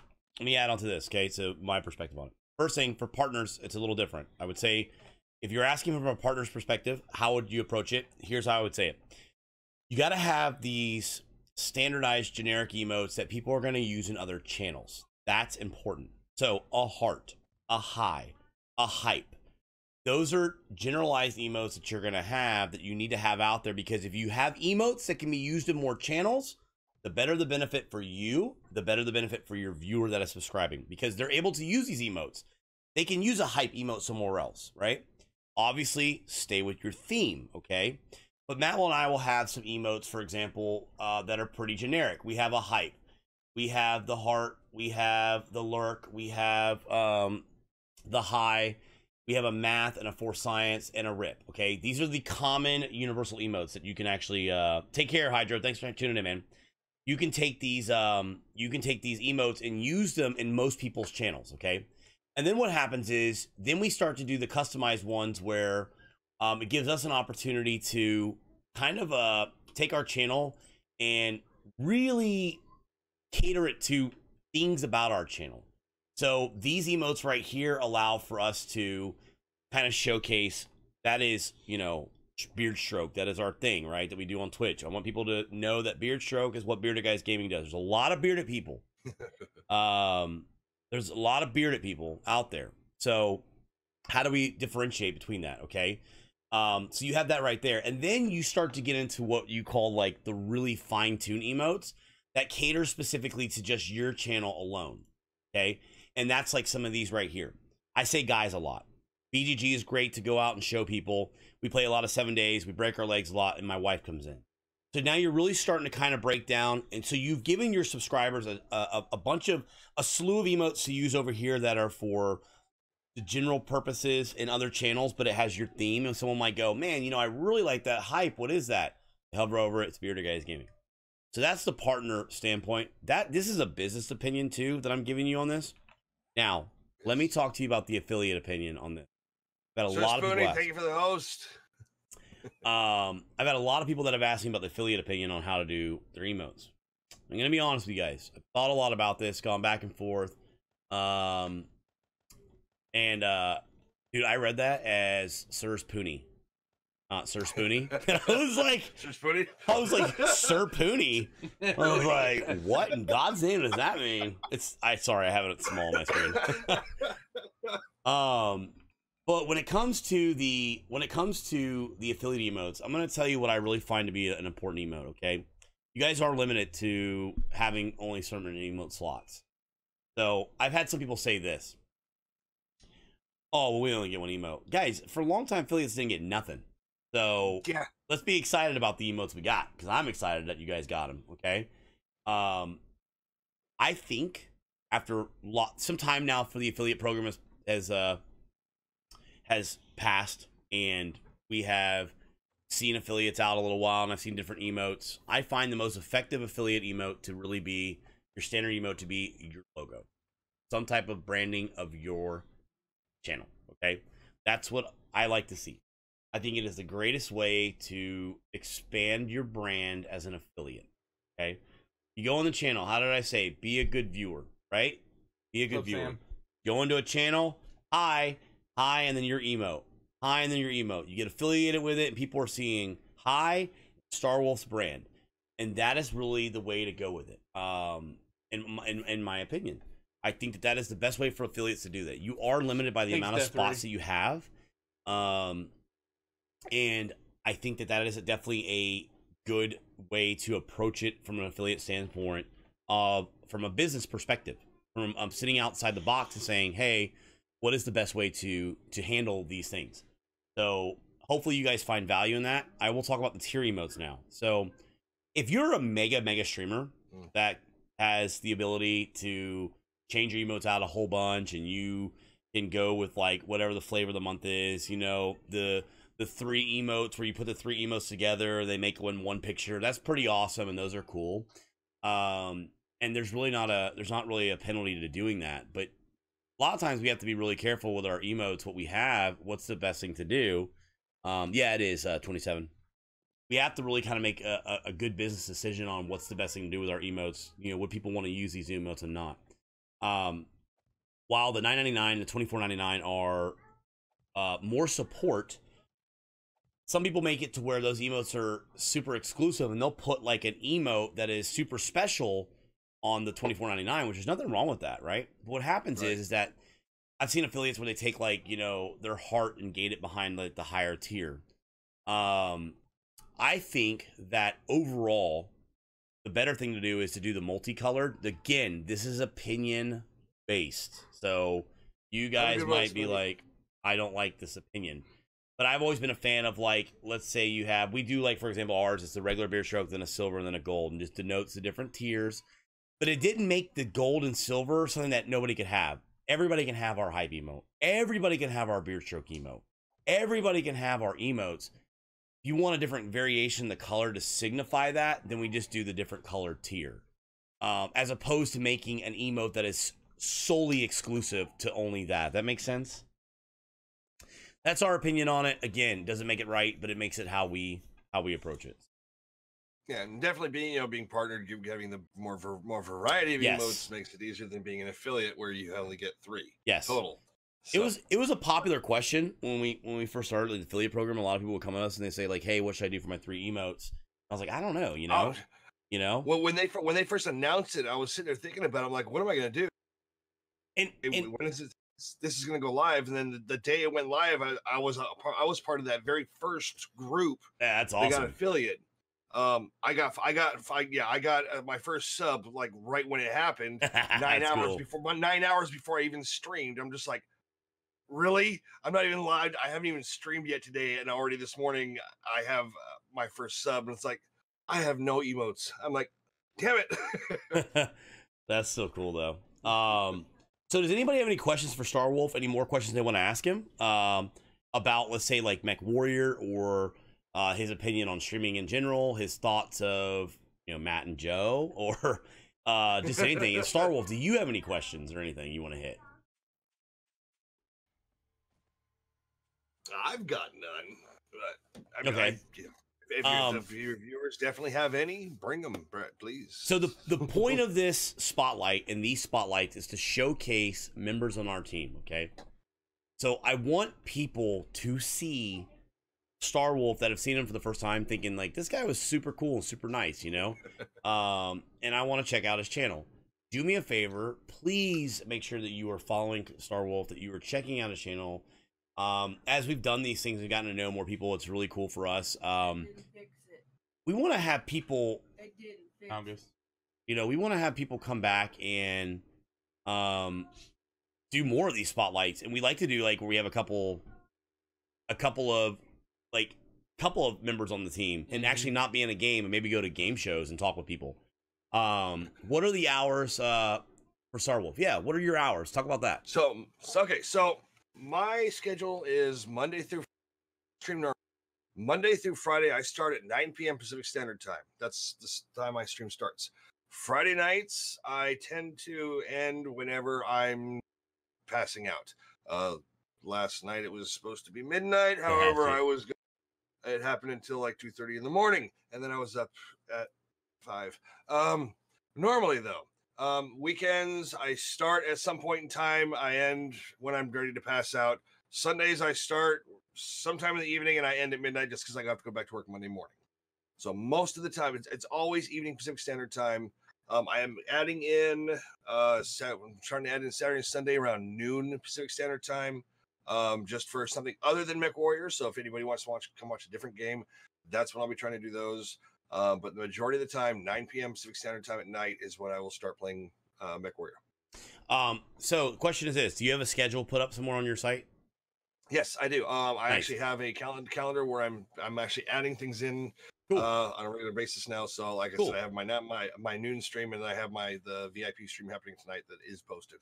Beautiful. So guys, so the best thing to do is to literally go to his channel and go click on it and go check out his channel. Look at his tabs, see what he's got for schedule, see what he's got for his social media, follow him where you need to follow him. That's like Fabio worthy. Do you have to have a beer to join the Beer Brigade? No, you do not. No. You know, we originally thought when we first started, we're like, oh, it'd be kind of cool to have like, you know, all bearded streamers. And I was like, whoa, but the problem is there's like a lot of really cool streamers out there that aren't bearded that would not be on the team. I was like, that's a terrible idea. I was like, okay, well, that took it to a terrible idea. You do not. There are parameters. There are some things on the website. I just linked the website right there as an application process. There's an application to join the Beer Brigade. There are very, very, very, very, very, very limited spots. We're not adding anybody until the springtime. We want people to feel like the Beer Brigade is something special to aspire to join if they want to. The Beer Brigade is not anything special because of Matt and I. Okay, it's because of our team members, right? We have a very diverse team. We have a very opinionated team, a very passionate team about certain things, and I think that's what makes it cool. You know, you come on Twitch and there's all these people, right? What's up, LBR? You have all these people to watch on Twitch, and you're like, where do I watch? You know, where do I go and watch good channels? Well, I know what there's a whole page, the team page for the Beer Brigade of people for you to watch. You know, that's the point of what we're trying to do, you know. At the same time, there are, I imagine, a tremendous amount of Mech Warrior people that are watching Starwolfe's channel right now that have never heard of us, ever. And there's probably a good portion of you that may never want to hear of us ever again after having to listen to us on Starwolfe's channel. There's probably people that are in Starwolfe's stream right now that are like, dude, when is that guy shut? Okay. Never. So something be like, whose voices am I hearing? Well, here's your link. Yeah. Go check them out. Yeah. So, speaking of which, I'm doing it again right now. Hey, no problem, Lockdown. Well, I've even had people ask me, you know, what is this the team you're on, the Beer Brigade? I was like, oh, go check it out. You know, I have the spam that happens in the chat that says go check you guys out. So, oh yeah, the team exists for multiple reasons, guys. Like, you know, like I have a link too. It exists for multiple reasons. We want people to find new games, to find new communities. We'd love to take all these communities. Look, okay, here's an example. There's people that watch us, right? And we're going to go play Mech Warrior. But I would love to see some of these Mech Warrior people come into the stream. And then the conversations are already being had and questions are being answered, not by us, but by people in the chat. Because you guys recognize us from Starwolfe or from Banestorm or people that are on our team. Or Starwolfe comes over to 7 Days to Die and is like, I don't know what I'm doing. And next thing you know, Arkham takes them and says, hey, let's do a stream of it. Look what happened with the Hostess Hunting Club. We started playing the hunting game and I see LBR and lots of people playing the game all the time. Red Overdose was playing it the other night with the team. And like, that is the point of it. It's a gaming community that's out there for people to be a part of. And that's what we want. We want you guys to have a good place to go. Not everybody on our team you're going to like. Jesus, there are people that watch people on our team. No, there are people on our team that watch people on our team that do not like us. So let's make it clear. There are people that probably watch other streamers on our team that do not like us. That's the beauty of it. It's just a place with a bunch of good streamers, okay? No, it's not in sync with the video Death Ray because of the way you can't watch it on ours and listen to him. Yeah, Death Ray. Yeah, I can't. I don't have two webcams, so the cam that you're seeing is what they're showing on their stream. Yeah. So yeah. It'll be kind of wonky. Normally it's all synced up. Don't worry.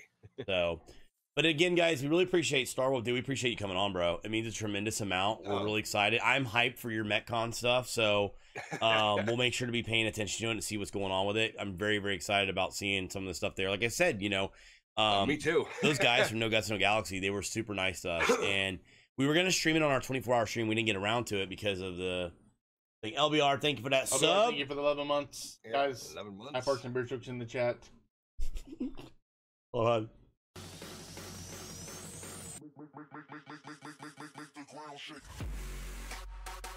LBR will get to sit on this team a little longer. Yeah, Death Ray. Once 11 once I'm done with The this and best I go back to peak my to our regular cam, contract yeah, until it's soon you'll happen. notice the difference. Love, yo, you guys. I know Yeah, you no, I guys look are good forward to old this, Max's Light. Year. I look forward just to some of the 1v1s that are going to happening. I look forward to watching the World Championships finishing up. I look forward to playing out Mech Warrior nice. 5, which will be there.